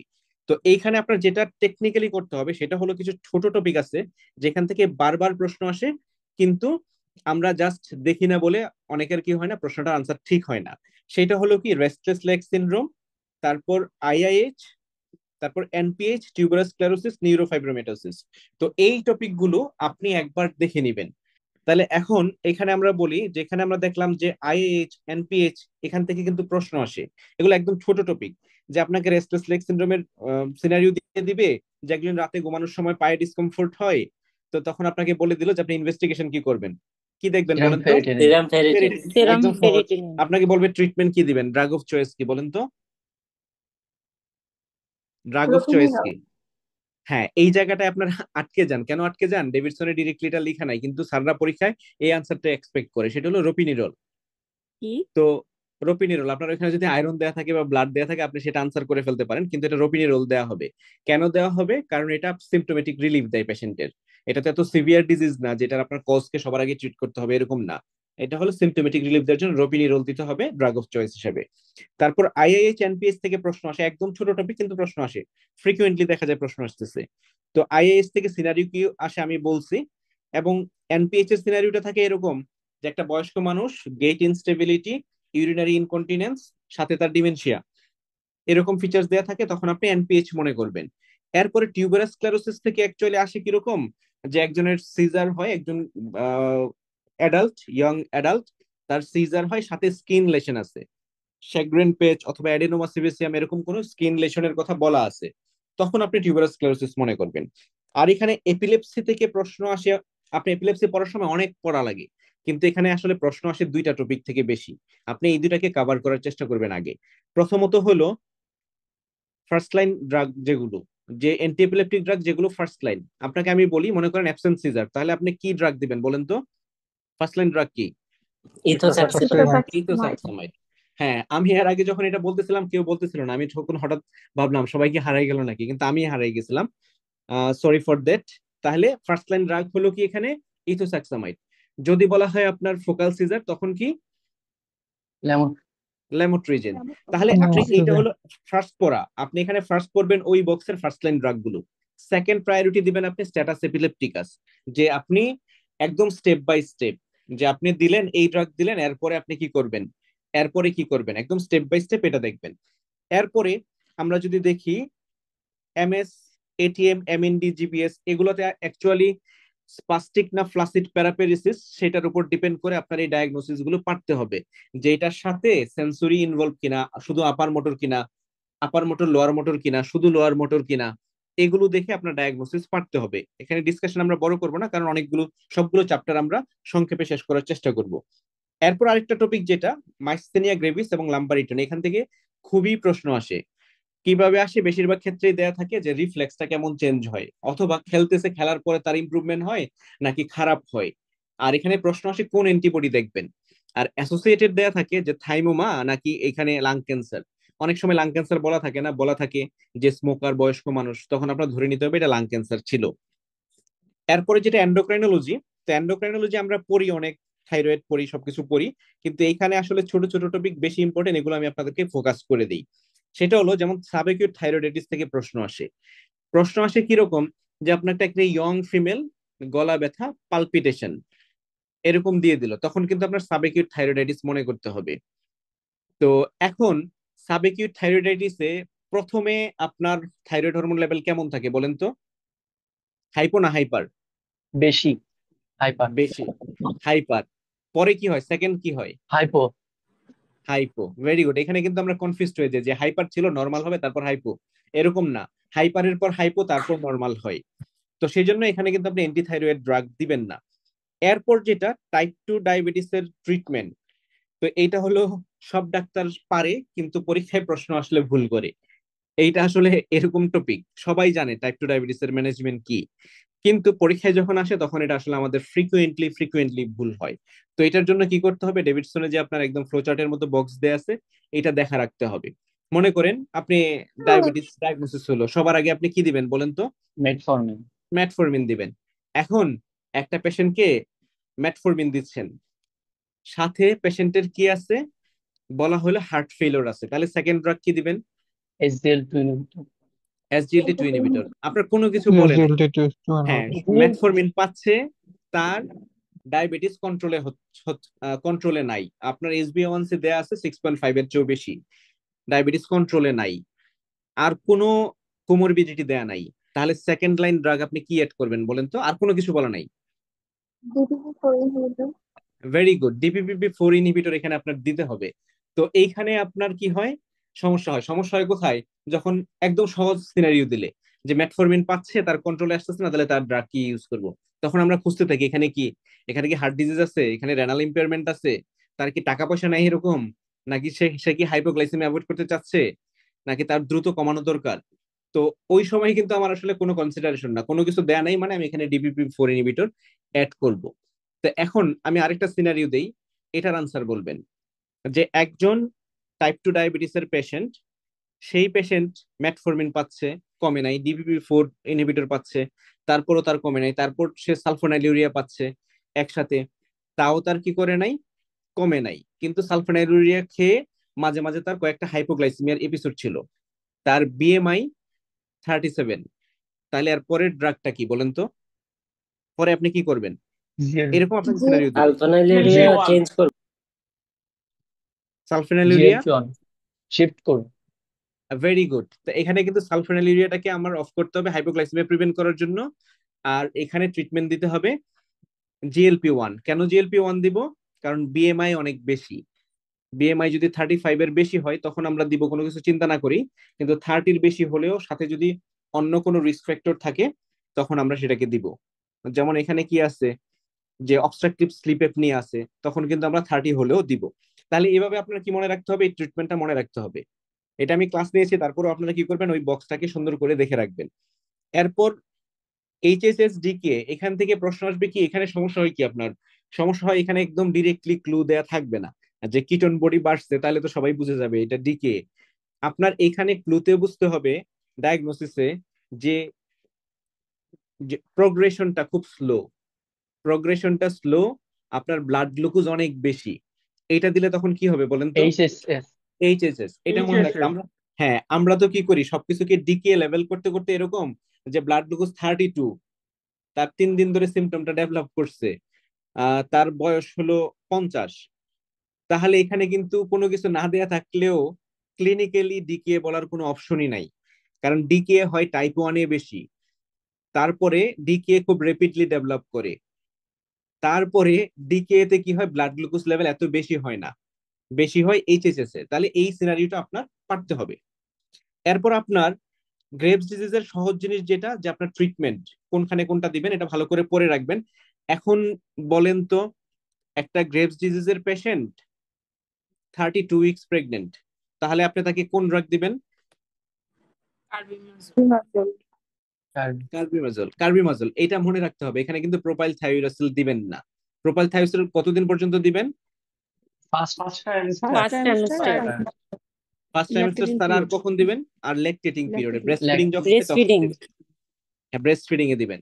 এখন একটা বলেন তো, এটা জাস্ট কনসেপশনের জন্য, যে আপনি সেকেন্ড ট্রাইমেস্টার থার্ড ট্রাইমেস্টারে দিবেন না কেন? এটা তো ভালো প্রেগন্যান্সিতে। হেপাটোটক্সিসিটি করে হেপাটাইটিস করে। হ্যাঁ, এটার হ্যাপাটোটক্সিসিটি অনেক বেশি। তো এই হ্যাপাটোটক্সিসিটিটা অ্যাভয়েড করার জন্য শুধুমাত্র যখন ইমার্জেন্সি, যে না এখানে না দিলে হচ্ছে না, না দিলে অ্যাপ্লাসিয়া কিউটিস হয়ে যাবে, এই জন্য আমরা দিচ্ছি ফার্স্ট সেমিস্টারে, না হলে অন্য সময় আমরা দিব না। এরপর আপনার এখানে হাশিমোটোস থাইরয়েডাইটিসের প্রশ্ন আসে বেশিরভাগ ক্ষেত্রেই, যে দেখা যায় যে থাইরয়েড লিম্ফোমার সাথে অ্যাসোসিয়েশন দিয়ে তখন দেয়া থাকে প্রশ্ন। এই থাইরয়েড ক্যান্সার থেকে এই তথ্যগুলো জানবেন, কোনটা সবচেয়ে কমন, কোনটা সবচেয়ে প্রগনোসিস ভালো, কোনটা প্রগনোসিস সবচেয়ে খারাপ, কোনটা আপনার আহ, এই ম্যানের সাথে রিলেটেড, কোনটা আপনার ক্যালসিটোনিন রিলিজ করে, বলেন তো কোনটা ক্যালসিটোনিন রিলিজ করে? Calcitonin medullary carcinoma. তাহলে এই জিনিসগুলো ওই বক্সে আমি যেগুলো লিখে দিয়েছি লাল কালি দিয়ে, সেগুলো এটা মনে রাখবেন ভালোভাবে, এখান থেকে প্রশ্ন আসবে এবং সেটা পারবেন। এরপরে হাইপোপ্যারাথাইরয়েডিজমের মধ্যে সিউডো ডাবল সিউডো, বলেন তো সিউডো হাইপোপ্যারাথাইরয়েডিজমের সাথে ডাবল সিউডো হাইপোপ্যারাথাইরয়েডিজমের পার্থক্য কি? সিউডো হচ্ছে বায়োকেমিক্যাল নর্মাল থাকে তাহলে বায়োকেমিক্যাল নরমাল থাকলে আপনি হাইপোপ্যারাথাইরয়েডিজম বুঝবেন কিভাবে? ম্যাটার্নাল থেকে আসবে, আর এটা হচ্ছে ক্যালসিয়ামটা হচ্ছে কমে যাবে, ফসফেট কমবে, কিন্তু সবগুলো normal। প্যারাথাইরয়েড হরমোন বেশি থাকে। আচ্ছা, ডাবল সিউডো যেটা, ডাবল সিউডোটা কিভাবে বুঝবেন বলেন? সবগুলো প্যারামিটার নর্মাল থাকবে আর প্যাটার্নাল থেকে আসবে, মানে বাবা থেকে আসবে। আচ্ছা, বাবা সিউডো থেকে আসছে তাহলে সিউডো হাইপার হাইপোপ্যারাথাইরয়েডিজম। হ্যাঁ হ্যাঁ, বলেন। সিউডো হাইপার প্যারাথাইরয়েডিজমে আপনার সিরাম পিটিএইচটা বেশি থাকবে, আর ওইটার ক্ষেত্রে নর্মাল থাকবে সবই। আচ্ছা, সবই নর্মাল থাকলে তাহলে এটা সমস্যা কি? শুধু সিমটম গুলা দেখা যাবে। হ্যাঁ, ভেরি গুড। এটা হলো এখানে সিম্পটম থাকবে, ওই আলব্রাইটের ফিচার গুলো থাকবে, কিন্তু এখানে বায়োকেমিক্যালি নর্মাল থাকবে। এটা মাথায় থাকতে হবে, কারণ এটা প্রশ্ন আসছিল গত 2 বছর আগে মনে হয় একবার, সিরো সিরো থেকে প্রশ্ন আসছিল যে সিমটোমেটিক ফিচার দেয়া কিন্তু বায়োকেমিক্যাল সবকিছু প্যারামিটার নর্মাল। এরপর হাইপোক্যালসিমিয়ার যে ডিফারেন্সিয়াল ডায়াগনোসিসের বক্সটা আছে, সেটা কোনটার সাথে কোনটা রিলেটেড, এটা কোরিলেট করে পড়েছে, আশা করি আপনাদের মনে থাকবে, এটা ভালোভাবে মনে রাখবেন। আর কুশিং সিনড্রোমের ইনভেস্টিগেশন ফ্লোচার্টটা ভালো করে মনে রাখবেন, কখন কোন ইনভেস্টিগেশনটা করতে হবে, এইটা ইম্পর্টেন্ট। এডিসেন্সের ক্ষেত্রেও সেম, এডিসেন্সে আপনি বেশিরভাগ ক্ষেত্রে ক্রাইসিস দেয়া থাকে, তখন আপনি ট্রিটমেন্ট দিবেন, ট্রিটমেন্টটা এখানে ইম্পর্টেন্ট, খুব ভালোভাবে মনে রাখবেন। আর অ্যাক্রোমেগালিতে যেটা হয় ইনভেস্টিগেশন, আপনি বলেন তো ইনভেস্টিগেশন অফ চয়েস কি? OGDT following IGF-1 IGF হ্যাঁ, এখানে কনফিউজড হবেন। কনফিউজড হলো যদি বলে ইনভেস্টিগেশন অফ চয়েস, এটার আনসার হলো growth hormone measurement during OGTT, একদম পুরাটাই, শুধু গ্রোথ হরমোন মেজারমেন্ট বললেও হবে না, এইটা হলো ইনভেস্টিগেশন অফ চয়েস। যদি বলে আপনার স্ক্রিনিং টেস্ট কি, তখন কি? IGF-1 হ্যাঁ, IGF-1 হলো স্ক্রিনিং টেস্ট, এটা মনে রাখবেন। আর প্রোল্যাকটিনোমা মনে রাখবেন কেন? কারণ প্রোল্যাকটিনোমাতে সমস্যা হয় কি, এটা দিয়ে প্রশ্ন আসছে প্রিভিয়াসলি, অনেকবার প্রশ্ন আসছে। কেমন প্রশ্ন আসে এখানে, যে প্রোল্যাকটিন লেভেলটা দেয়া থাকে, তো এই লেভেলটা দেখে আপনি মনে করবেন, দেয়া থাকে এরকম যে হেডেকের সিমটমও আছে, সাথে সে টিসিএও খায়, এমিট্রিপটাইলিন খায়, এরকম দেয়া থাকে। তো এইখানে কনফিউজড করে, আপনি দেখবেন লেভেলটা কত বেশি, যদি লেভেলটা খুব বেশি হয় তখন আপনি এখানে প্রোল্যাকটিনোমা মনে করবেন, না হলে এটা ড্রাগ ইনডিউসড, এটাও মাথায় রাখতে হবে। এরপরে আরেকটা খুব ইম্পর্টেন্ট টপিক, ইনফেকশাস। তো ইনফেকশাস থেকেও ভুল হয়, ভুল বেশি হয় আপনার একটা কার্ডিওলজি থেকে বড় চ্যাপ্টারের মধ্যে, আর ইনফেকশাস, এই দুটো থেকে বেশি ভুল হয়। আমরা আমাদের অ্যাপিও অ্যানালাইসিস করে দেখেছি এই দুটার মধ্যে সবচেয়ে বেশি ভুল করে মানুষ এসবিএ তে। কারণ কি, কার্ডিওলজিতে কিছু টপিক খুব কঠিন লাগে, আর ইনফেকশাস যেটা, এটাতে হয় কি, যেগুলো ইম্পর্টেন্ট এগুলোকে কম ইম্পর্টেন্স দেওয়া হয়। পড়ার সময় দেখবেন আপনি অনেক টিউবারকুলোসিস পরে উল্টাই ফেলতেছেন, পরীক্ষায় টিউবারকুলোসিস আসে নাই, দেখা যাবে সেখানে আসতেছে কি ব্রুসেলোসিস, সেখানে আসতেছে লেপ্রোসি, সেখানে আসতেছে লাইম ডিজিজ বেশি বেশি। তো এই জন্য এখানে আমি যে টপিক গুলো দিয়েছি এগুলো খুব ইম্পর্টেন্ট। প্রথমে যদি ডায়রিয়া বলি, এখানে অর্গানিজম কোনটা কোনটার সাথে রিলেটেড, এটা খুব ভালোভাবে মনে রাখতে হবে। এইচআইভির সাথে ডায়রিয়া থাকলে কখন কোন অর্গানিজম, বলেন তো কোন অর্গানিজম হবে ক্লোস্ট্রিডিয়াম ডিফিসিট। এইচআইভির সাথে ডায়রিয়া? না না ক্রিপ্টোস্পোরিডিয়াম। ক্রিপ্টোস্পোরিডিয়াম। ক্রিপ্টোস্পোরিডিয়াম, হ্যাঁ। আবার একজন ওই রিহিটেড রাইস খেলে ডায়রিয়া, তখন কি হবে? Bacillus serious. Bacillus serious. তো এরকম একদম স্পেসিফিক সিচুয়েশন বেসড যেগুলো, সেগুলো খুব ভালো করে মনে রাখতে হবে, যে স্পেসিফিক সিচুয়েশন বেসড। এরপরে ল্যাপ্টোস্পাইরা থেকে প্রশ্ন আসবে, ল্যাপ্টোস্পাইরা থেকে যেগুলো বলেছি, যেখানে আসলে সিনারিওটা দেয়া থাকবে, যেখানে লিভার ইনভলভ, কিডনি ইনভলভ, ফিভারের সাথে, এরকম সিনারিও দেয়া থাকবে, ইনভেস্টিগেশন কি করবেন, ট্রিটমেন্ট কি দিবেন। এই আপনি যেগুলো ইনফেকশন ডিজিজ, যেগুলোতে স্পেসিফিক ফিচার্স, ইনভেস্টিগেশন এবং ট্রিটমেন্ট অফ চয়েস, এগুলো মনে রাখলেই হবে। ল্যাপ্রোসি থেকে কিন্তু প্রশ্ন আসে, অনেক ক্ষেত্রে দেখা যায় ল্যাপ্রা রিয়েকশন থেকেও প্রশ্ন আসে, এটা মনে রাখবেন, এটা পড়ানো হয়েছে। আর মেলিউডোসিস থেকে অ্যাকচুয়ালি মাল্টিপল সাইটে যদি অ্যাবসেস থাকে ডায়াবেটিক পেশেন্টের, তখন মেলিউডোসিস মনে রাখবেন। আর অ্যানথ্রাক্স রিকেটশিয়া, এইটা থেকে প্রশ্ন আসে কিরকম, অনেক ক্ষেত্রে দেখা যায় অ্যাশকার দেয়া থাকে, তো অ্যাশকারটা কোথায়, এটা একটা ডিপেন্ডেন্ট, অ্যাশকারের সাইডে লিশন, পেরিলিশনাল ইডিমা আছে কিনা, এইটা ইম্পর্টেন্ট, সাথে আবার ক্যাটেল ফার্মিং বলা আছে কিনা, এইটা ইম্পর্টেন্ট। এই দুটাকে আপনার পার্থক্য করতে হবে। অনেক ক্ষেত্রে অ্যাশকার দেখেই অ্যানথ্রাক্স দিয়ে দেন, কিন্তু অ্যাশকার মানেই অ্যানথ্রাক্স না, এটা কিন্তু রিকেটশিয়াল ইনফেকশনও হতে পারে। আরেকটা ক্লোস্ট্রিডিয়াম ডিফিসিল ভাইয়া ইনফেকশন। রিকেটশিয়ারটা কি বল? হ্যাঁ, রিকেটশিয়ালটা বেশিরভাগ ক্ষেত্রে ট্রাঙ্কে হয়, লিম্বে বেশি হয় অ্যানথ্রাক্সেরটা, এবং অ্যানথ্রাক্সেরটা দেখা যায় অ্যাশকারের পাশে একটু সোয়েলিং থাকে, ইডিমা থাকে। আর যখন অ্যানথ্রাক্স হবে তখন দেখা যায় ক্যাটেল ফার্মিং বা স্লটার হাউসে কাজ করে, মানে গরুর সাথে একটা সম্পর্ক দিয়ে দেয়। তো এইটা এভাবে আপনি এই দুটাকে ডিফারেন্সিয়েট করবেন। অনেক ক্ষেত্রে দেখা যায় যে এখানে আপনি কনফিউজড হয়ে যেতে পারেন। আর ডেফিসিল ইনফেকশন যেটা, এটা থেকে খুবই প্রশ্ন আসে। এখানে স্পেশাল হলো, বলেন তো ক্লোস্ট্রিডিয়াম ডেফিসিল ইনফেকশনে আপনি ট্রিটমেন্ট অফ চয়েস কি, মানে first line treatment of choice কি? ভ্যানকোমাইসিন। ওরাল নাকি আইভি? ওরাল। ওরাল। এখানে ওরাল ভ্যানকোমাইসিন, এটা মনে রাখবেন। প্রিভিয়াসলি একবার প্রশ্ন আসছিল আইভি এবং ওরাল দুইটা অপশন দিয়ে। এরপর ভাইরাস যখন পড়বো, ডেঙ্গু এখন খুব কমন, এই ডেঙ্গি থেকে প্রশ্ন আসবে। আপনি ধরে রাখবেন যে প্লাজমা লিকেজের সাইন কি, কখন আইভি ফ্লুইড দিবেন, কখন আপনি কলোয়েড দিবেন, কখন আপনি ব্লাড দিবেন, কখন প্লেটিলেট দিবেন। তো প্লেটিলেটের ইন্ডিকেশন কিন্তু খুবই রেয়ার, মনে রাখবেন। এটা লেকচার আছে আমাদের, দেখে নিতে পারেন, অথবা এটার যে নতুন গাইডলাইন, যেটা পকেট গাইডলাইন, খুবই ছোট, একবার দেখে যাবেন। আর হারপিসের কোনটা থেকে কোনটা হয়, কোন হারপিসের টাইপ দিয়ে কোন ইনফেকশন, এটা মনে রাখবেন। আর এইচআইভি খুবই ইম্পর্টেন্ট। এইচআইভি থেকে আপনি একটা টপিক পড়ে গেলে ওই ব্রেনের ইমেজিং গুলো পড়ে যাবেন।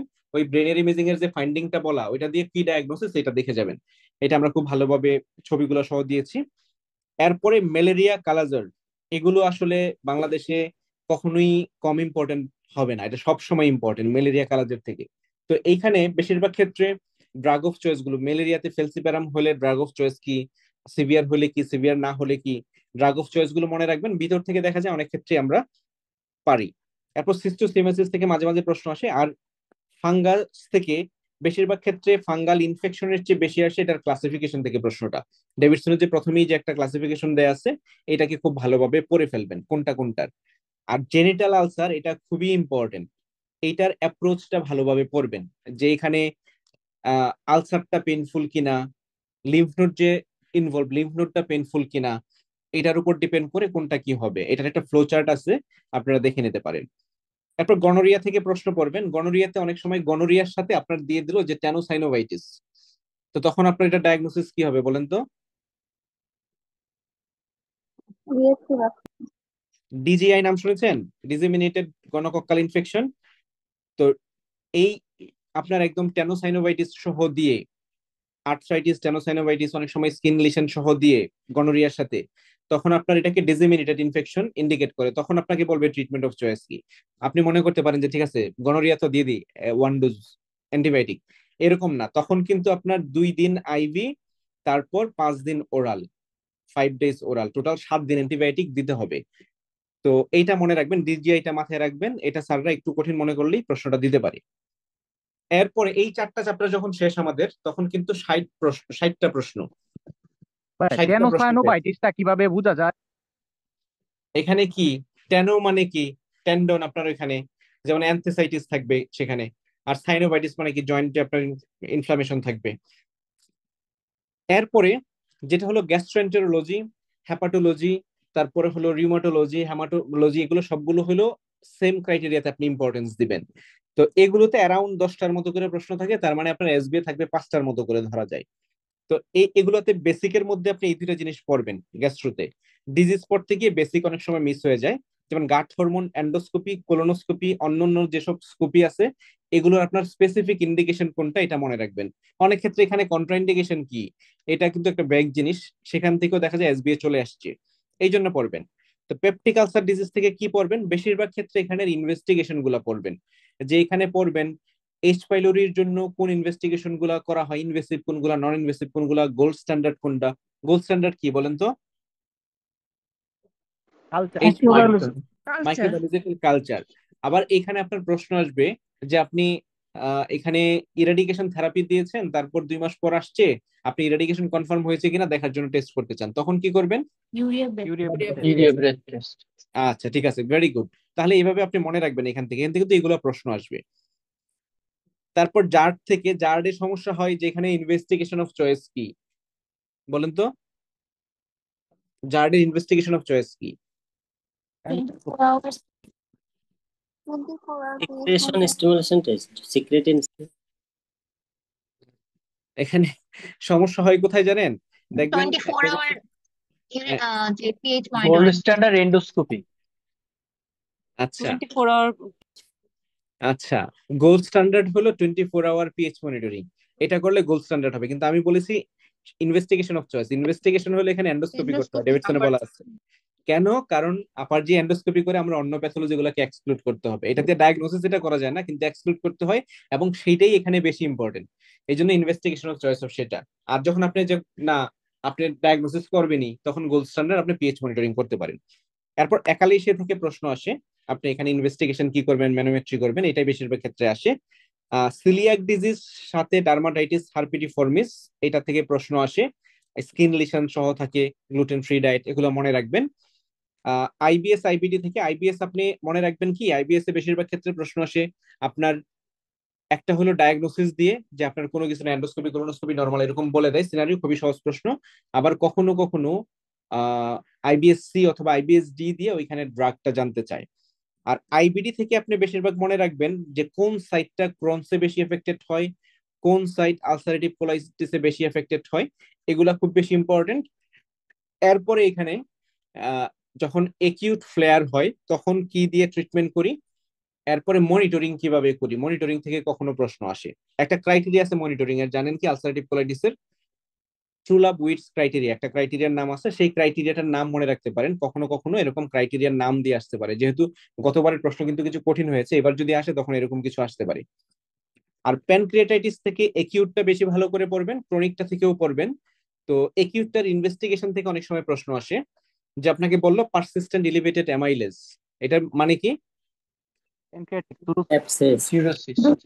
অ্যাবসেস না কিন্তু, সিউরোসিস্ট। প্যানক্রিয়াটিক সিরোসিস্ট। বলেন তো পারসিস্টেন্ট এলিভেটেড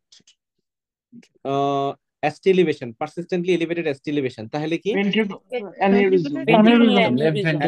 ভেরি গুড। এই দুইটা পারসিস্টেন্ট এলিভেটেড, এটা আপনার জানা লাগে।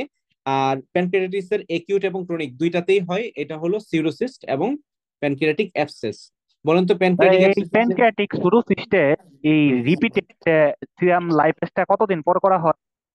আচ্ছা, এখানে দেখেন, এখানে কিন্তু আপনার অ্যামাইলেজটাই রেজ থাকে, ঠিক না? আপনি অ্যামাইলেজ দিয়েই কিন্তু এটা মনিটরিং করতে পারেন, কারণ লাইপেসটা আমার অ্যাকিউট প্যানক্রিয়াটিসের জন্য দরকার হচ্ছে, কিন্তু যখন অ্যামাইলেজ, আপনি প্যানক্রিয়াটিস হয়েছে আজকে, প্যানক্রিয়াটিস মনে হয় ব্যথা ট্যাথা সব কমে গেছে, অ্যামাইলেজ তো তাড়াতাড়ি নর্মালি চলে আসে, আপনি এক সপ্তাহ 15 দিন পরে 20 দিন পরে করলেন, করে দেখেন অ্যামাইলেজ অনেক বেশি কমে নাই, তখন মানেই তো সিরোসিস্ট। এখন যদি প্যানক্রিয়াটিক অ্যাসাইটিস হয় তখন ইনভেস্টিগেশন কি বলেন তো?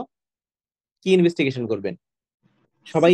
CA-19-9 কি করবেন? প্যানক্রিয়াটিক অ্যাসাইটিস, এইটার জন্য আপনি টেস্ট করবেন, দেখেন এখানে টিউমার করলেন কি মার্কার, অ্যামাইলেজ। হ্যাঁ হ্যাঁ, না টিউমার না মার্কার। না না, এখানে দেখেন আপনি অ্যামাইলেজ দেখছেন কোথায়? পারসিস্টেন্টলি এলিভেটেড কোথায়? ব্লাডে। আপনি পেরিটোনিয়াল অ্যামাইলেজ অ্যামাইলেজ দেখছেন, কনসেন্ট্রেশন। বুঝছেন? পেরিটোনিয়াল অ্যামাইলেস, এইটা পরীক্ষায় ভুল হয়, দেখা যায় বেশিরভাগ ক্ষেত্রে। যেমন আমাদের অ্যাপে পরীক্ষায় প্রশ্ন থাকে যে সিরোসিস্টেরটা সবাই পারতেছে, কিন্তু পরীক্ষায় একবার আমার মনে আছে, একবার ওইটাকে আমি প্রশ্ন যখন চেক করতেছিলাম, মেন্টর সেট করেছে যে প্রশ্ন, দেখার পর হঠাৎ ভাবলাম যেটাকে আমি চেঞ্জ করে দিই। দেওয়ার পর এটার আমি রিভিউ সহ দেখেছিলাম, রিভিউ দেখি যে এটা মানে খুবই 1% বা 2% এটাকে সঠিক আনসার দিয়েছিল। তো তারাও এখানে হয়তো বা এরকম ভাবে চিন্তা করছে। তো আপনি এটা মাথায় রাখবেন, যদি একটু কঠিন হয় এটা আসে, যে এখানে একিউট ক্রনিক দুইটাতেই হইতে পারে সিউডোসিস্ট এবং প্যানক্রিয়াটিক অ্যাসাইটিস। সিউডোসিস্ট হলে অ্যামাইলেজ লাইফ এলিভেটেড থাকবে পারসিস্টেন্টলি, আর যদি প্যানক্রিয়াটিক অ্যাসাইটিস হয় তখন কিন্তু পেরিটোনিয়াল আপনার অ্যামাইলেজ দেখতে হবে, এটা মনে রাখবেন। এরপরে হ্যাপাটোলজি। তো হ্যাপাটোলজি থেকে আমি প্রথমে সিএলডি ভাই টপিক একটা দিয়েছি। প্রশ্ন ছিল। হ্যাঁ হ্যাঁ, প্রশ্ন করেন। ভাইয়া আইবিডি যে ট্রিটমেন্ট গুলো আছে ওখানে হচ্ছে যে মানে মেইনটেনেন্সটা আর অ্যাকিউট আইবিডি যে ট্রিটমেন্ট, ওই ট্রিটমেন্ট একটু বলে দিলে ভালো হয়। অনেক সময় ভুলে যায় যে কোনটাতে আমরা দিব, কোনটাতে আচ্ছা গ্লুকোকর্টিকয়েড দিব, এরকম মানে কোনটা আচ্ছা কোনটা কমসে কোনটা আনসারেটিভ পাশে কোনটা। আচ্ছা, শুনেন, আলসারেটিভ কোলাইটিস যেটা, এটার ট্রিটমেন্ট থেকে বেশি প্রশ্ন আসে। আপনি ক্রনসে মনে রাখবেন যে শুধুমাত্র স্টেরয়েড, এটা মাথায় রাখেন, তারপর বায়োলজিক্স দরকার হতে পারে। কিন্তু আপনি মেসালাজিন যে দিচ্ছেন আলসারেটিভ কোলাইটিসে, মেসালাজিনের রুল আছে, এইটা আপনার মাথায় রাখতে হবে ট্রিটমেন্টের 1 নাম্বার পার্থক্য হিসাবে। এটা হলো 1 নাম্বার পার্থক্য। এরপর যখন acute flare of ulcerative colitis হবে, তখন কিন্তু আপনি আবার কি দিবেন? মিথাইলপ্রেডনিসোলোন দিবেন। তো এই কি পয়েন্ট গুলো আপনি মনে রাখবেন, আর ডিটেল দেখলে আমাদের যে লেকচার আছে সেখানে দেখে নেবেন, পুরোটা ফ্লো চার্ট আকারে দেয়া আছে। এরপরে যেটা বলতেছি আমরা হ্যাপাটোলজি। এখানে হ্যাপাটোলজি থেকে যেমন সিএলডি টপিক বললাম, সিএলডি থেকে কি আসবে? আপনি অনেক কিছু পড়তে পারেন কিন্তু এত কিছু আসবে না। সিএলডি থেকে প্রশ্ন আসবে কি জানেন? বলবে সিএলডি আছে, সিএলডির সাথে পোর্টাল হাইপারটেনশনের হলমার্ক কি, পোর্টাল হাইপারটেনশনের ফিচার দিয়ে বলবে হলমার্ক কি। হলমার্ক ফিচার কি? স্প্লেনোমেগালি। এখন সিএলডির সাথে আপনি বলবে সিএলডির অন্যান্য ফিচার দিয়ে আপনি হ্যাপাটোমেগালি পাচ্ছেন, তখন ডায়াগনোসিস কি বলেন তো? সিএলডি তো হ্যাপাটোমেগালি হয় না, তো হ্যাপাটোমেগালি পাচ্ছেন, তখন ডায়াগনোসিস কি, এরকম প্রশ্ন থাকবে। যদি অ্যালকোহলিক লিভার ডিজিজ যেটা, হ্যাঁ ওই অ্যালকোহলিক হতে পারে, হেমোক্রোমাটোসিস, হিমোক্রোমাটোসিস, অটোইমিউন হ্যাঁ এটা মেইনলি অ্যালকোহলিক, হিমোক্রোমাটোসিস অথবা এনএফএলডি হলেও হতে পারে, কিন্তু বেশিরভাগ ক্ষেত্রে আপনার পরীক্ষায় অপশন থাকবে হিমোক্রোমাটোসিস অথবা অ্যালকোহলিক লিভার ডিজিজ।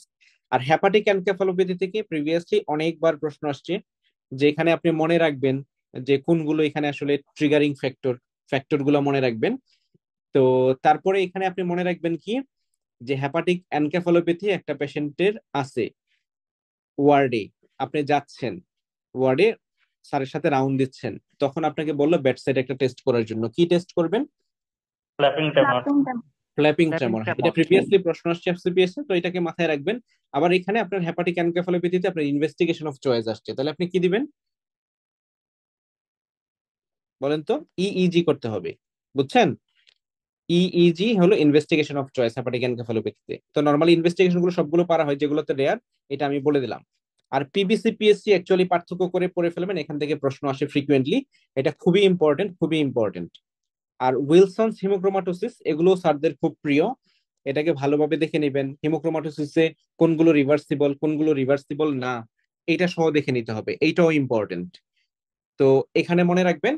তারপরে গিলবার্ট দিয়ে সিনারিও দিয়ে প্রশ্ন আসছে প্রিভিয়াসলি অনেকবার, শুধুমাত্র জন্ডিস এবং এখানে ট্রিগারিং ফ্যাক্টর থাকে, যেমন রোজা রাখলে বা একিউট ইনফেকশন কোনো কিছুতে হচ্ছে, ফাস্টিং থাকলে হচ্ছে, কিন্তু অন্যান্য লিভার ফাংশন টেস্ট নর্মাল, এরকম যদি হয় তখন আপনি মনে করবেন। আর লিভার অ্যাবসেস থেকে এটা আসলে পার্থক্য করে পড়ে ফেলবেন, লিভার অ্যাবসেস কোনটাতে কি ট্রিটমেন্ট, কোনটাতে কি ফাইন্ডিং, কোনটা অ্যাঙ্কোবিসাস পাস থাকে, মনে রাখবেন। তো বার্চিয়ারি যেটা, এটার সিনারিও দেয়া থাকে যে রেপিডলি ডেভেলপিং অ্যাসাইটিস, এরকম যখন সিনারিও দেয়া থাকবে তখন আপনি বার্চিয়ারি মনে রাখবেন, টেন্ডার হ্যাপাটোমেগালির সাথে রেপিডলি ডেভেলপিং অ্যাসাইটিস যদি হয়। আচ্ছা আমাকে শুনতেছেন তো না? জি ভাইয়া। হ্যাঁ হ্যাঁ হ্যাঁ আমি ভাইয়া। আমি ভাবছিলাম আবার হারিয়ে গেলাম কিনা। আচ্ছা ঠিক আছে, তাহলে দেখেন এখন আরেকটা চ্যাপ্টার যেটা হলো হ্যামাটোলজি। এখানে সমস্যা হয় কি আমি বলি প্রিপারেশনে, বা অনেক ক্যান্ডিডেটের সাথে আমার কথা হয়েছে, বা অনেকে আমাকে এটা বলেছে যে তারা প্রিপারেশন শুরু করে অনেক কিছু পড়ে যখন প্রশ্ন সলভ করতে যায় দেখে যে প্রশ্ন কোনো কমন নাই। এটা কেন হয়? কারণ তারা শুরু করে খুব সুন্দর করে, যে ঠিক আছে আমি আয়রন ডেফিসিয়েন্সি অ্যানিমিয়া পড়ি, অ্যাপ্লাস্টিক অ্যানিমিয়া পড়ি, মেগালোপ্লাস্টিক অ্যানিমিয়া পড়ি, লিউকেমিয়া অনেক ভালো করে পড়ি, লিম্ফোমা পড়ি, অনেক কিছু পড়ার পর গিয়ে দেখে প্রশ্ন আসে নাই। কারণ কি, হ্যামাটোলজি হলো এরকম, এটা লাস্টে থেকে প্রশ্ন আসা শুরু হয়। এই চ্যাপ্টারের যত পরে যেই টপিকের স্থান, সেই টপিক তত বেশি ইম্পর্টেন্ট, এটা মাথায় রাখবেন। যেমন দেখা যায় আপনার এই যে টিটিপি, একদম লাস্ট পেজের টপিক হলো টিটিপি, টিটিপি থেকে ফ্রিকুয়েন্টলি প্রশ্ন আসে, কিন্তু টিটিপি পর্যন্ত তো পড়ে কেউ আসলে যায় না, এর আগেই শেষ করে ফেলে। তারপরে পিআরবি থেকে, পলিসাইথিমা রুব্রাবেরা থেকে প্রশ্ন আসে, মাল্টিপল মাইলোমা থেকে আসে, এগুলোর বাইরে মাঝে মাঝে বর্নোলি ব্রেন ডিজিজ থেকেও প্রশ্ন আসে। তো এখন আপনি মনে রাখতে হবে এই টপিক গুলোকে বেশি প্রায়োরিটি দিতে হবে। মাল্টিপল মাইলোমা সবচেয়ে বেশি important topic, polycythaemia rubra vera, TTP, PNH, sickle cell anaemia, এগুলো হলো খুব বেশি ইম্পর্টেন্ট। আসলে এখানে আরেকটা ব্যাপার আছে, যেই টপিক গুলো ক্লিনিক্যালি খুব বেশি ইম্পর্টেন্ট, মানে আপনি যেই টপিক গুলা এমবিবিএস লাইফে লং কেস করতেন, সেগুলো থেকে প্রশ্ন কম আসবে ধরে নেবেন, কারণ এই বেসিক টাইপ পরীক্ষাগুলোতে এর বাইরের টপিক গুলো থেকে বেশি আসে। এটা হলো একটা ক্লু মনে রাখার জন্য। তো এখন আপনাকে এই টপিক গুলোর মধ্যে আসলে বেশি বলতে চাই না, কিন্তু কয়েকটা জিনিস আমি খুব বলে দিতে চাই যেগুলো আসলে সবার বেশি ভুল হয়। তো ভুল হওয়া টপিক গুলো আমি বেশি বলতে চাচ্ছি। বলেন তো আপনি টিটিপির সিনারিও বুঝবেন কিভাবে? নিউরোলজিক্যাল একটা ম্যানিফেস্টেশন পাবো, হ্যাঁ আমার সাথে ফিভার থাকবে, হ্যাঁ, এটা হলো অ্যাকচুয়ালি এইচইউএস, যেটা এইচইউএস এর ওইটার সাথে ম্যানিফেস্টেশন। দুইটা জিনিস। এটা হলো 3টা ফাইন্ডিং থাকে, এর সাথে যদি আপনি 2টা ফাইন্ডিং যোগ হয়, নিউরোলজিক্যাল ম্যানিফেস্টেশন এবং ফিভার, 5টা হতে হবে এরকম না, 4টা হলেও যদি এই 3টার সাথে নিউরোলজিক্যাল ম্যানিফেস্টেশন থাকে, ফিভার নাই, এরকম সিনারিও আসছে প্রিভিয়াসলি, তাহলেও আপনি এটাকে টিটিপি মনে রাখবেন। টিটিপির ইনভেস্টিগেশন কি করবেন জানা আছে? অ্যাডামটিএস 30, ADAMTS Yes, 30 এটা করবেন। আর ট্রিটমেন্ট অফ চয়েস কি বলেন তো? Steroid. Plasma plasma exchange. Plasma. plasma exchange. Very good, তাহলে এটা আপনার মনে রাখতে হবে। এইটুকু আপনি পারবেন। এখন একটা সিকেল সেল এনিমিয়ার পেশেন্ট, সিকেল সেলে এনিমিয়াতে খুব বেশি এনিমিয়া হয় না, কিন্তু হঠাৎ করে অনেক বেশি এনিমিয়া নিয়ে আসছে, সিকেল সেল এনিমিয়ার রোগী আপনি জানেন হঠাৎ বেশি এনিমিয়া নিয়ে আসছে, তাহলে পসিবিলিটি কি বলেন তো? Aplastic crisis, aplastic aplastic crisis. Crisis, aplastic ক্রাইসিসের কারণ কি? Parvovirus B negative. Parvovirus B. Very good. তাহলে দেখেন এই দুইটা শব্দ যদি মনে রাখেন আপনি এখান থেকে দেখবেন প্রশ্ন আনসার পেরে যাচ্ছেন। তো এটা মনে রাখবেন। আর লিউকেমিয়া থেকে আসলে কোনটা কখন কমন, কোনটার সাথে ফিচার্স কি, মনে করেন একটা বয়স্ক মানুষ সে আসছে, তার শুধু দুর্বল লাগে, ভালো লাগে না, আপনি দেখলেন এনিমিয়া অনেক বেশি, এক্সামিনেশন করে দেখলেন মেসিভ স্প্লেনোমেগালি, ডায়াগনোসিস কি বলেন তো? সিএমএল। Very good. তাহলে এইটুকু মনে রাখবেন। আর সিএমএল থেকে ট্রিটমেন্ট থেকেও প্রশ্ন বেশি আসে, অন্যগুলো থেকে ট্রিটমেন্ট আসে না, কারণ এটা ট্রিটমেন্ট আউটকাম অনেক বেশি ভালো। যেমন এখানে কি, যে এখানে ফিলাডেলফিয়া ক্রোমোজোম পাচ্ছেন আপনি, বিসিআরএবিএল জিন, তারপর বিসিআরএবিএল জিনের এগেনস্টে আপনি কি ওষুধ দিচ্ছেন? এখানে টাইরোসিন কাইনেজ ইনহিবিটর। তো টাইরোসিন কাইনেজ ইনহিবিটর নামও মনে রাখতে হবে। একটা এক্সাম্পল কি, ইমাটিনিব। তো এইটা আপনি মনে রাখবেন ভালোভাবে। হ্যাঁ, তো এই টপিক গুলো থেকে এগুলো পড়বেন। এরপরে নেফ্রোলজি, নেফ্রোলজি থেকে তো জিএন, আসলে গ্লোমেরুলোনেফ্রাইটিস মিস হয় না প্রশ্ন, আর কখনোই মিস হয় না। এর মধ্যেও আপনি স্পেশালি আইজিএন নেফ্রোপ্যাথি অনেক বেশি আসে, পোস্ট স্ট্রেপ্টোকোকাল অনেক বেশি আসে, এগুলাকে ভালোভাবে মনে রাখবেন। জিএন নিয়ে যে লেকচারটা আমি কভার করেছিলাম সবকিছুই মনে হয়, যত রকমের জিএন আছে সেটাকে খুব ভালো করে পরীক্ষার আগে আরেকবার দেখে যাবেন আপনারা, দেখে গেলে, কারণ এখানে জিএন থেকে আপনি আসলে ভুল করতে পারবেন না চাইলেও, কারণ সেখানে আমরা অনেক প্রশ্ন প্র্যাকটিস করেছি এবং সবগুলোকে কোনটাকে কিভাবে ডিফারেন্সিয়েট করব এইটাকে খেয়াল রাখবেন। আর বাকি টপিক গুলো ছোট কিন্তু অনেক ইম্পর্টেন্ট, ইজি, ছোট এবং ইজি। আপনি একেআই থেকে কি কি পড়বেন এটা আপনি মনে রাখবেন, যেগুলো বলা হয়েছে শুধু সেগুলোকে বেশি প্রায়োরিটি দিবেন।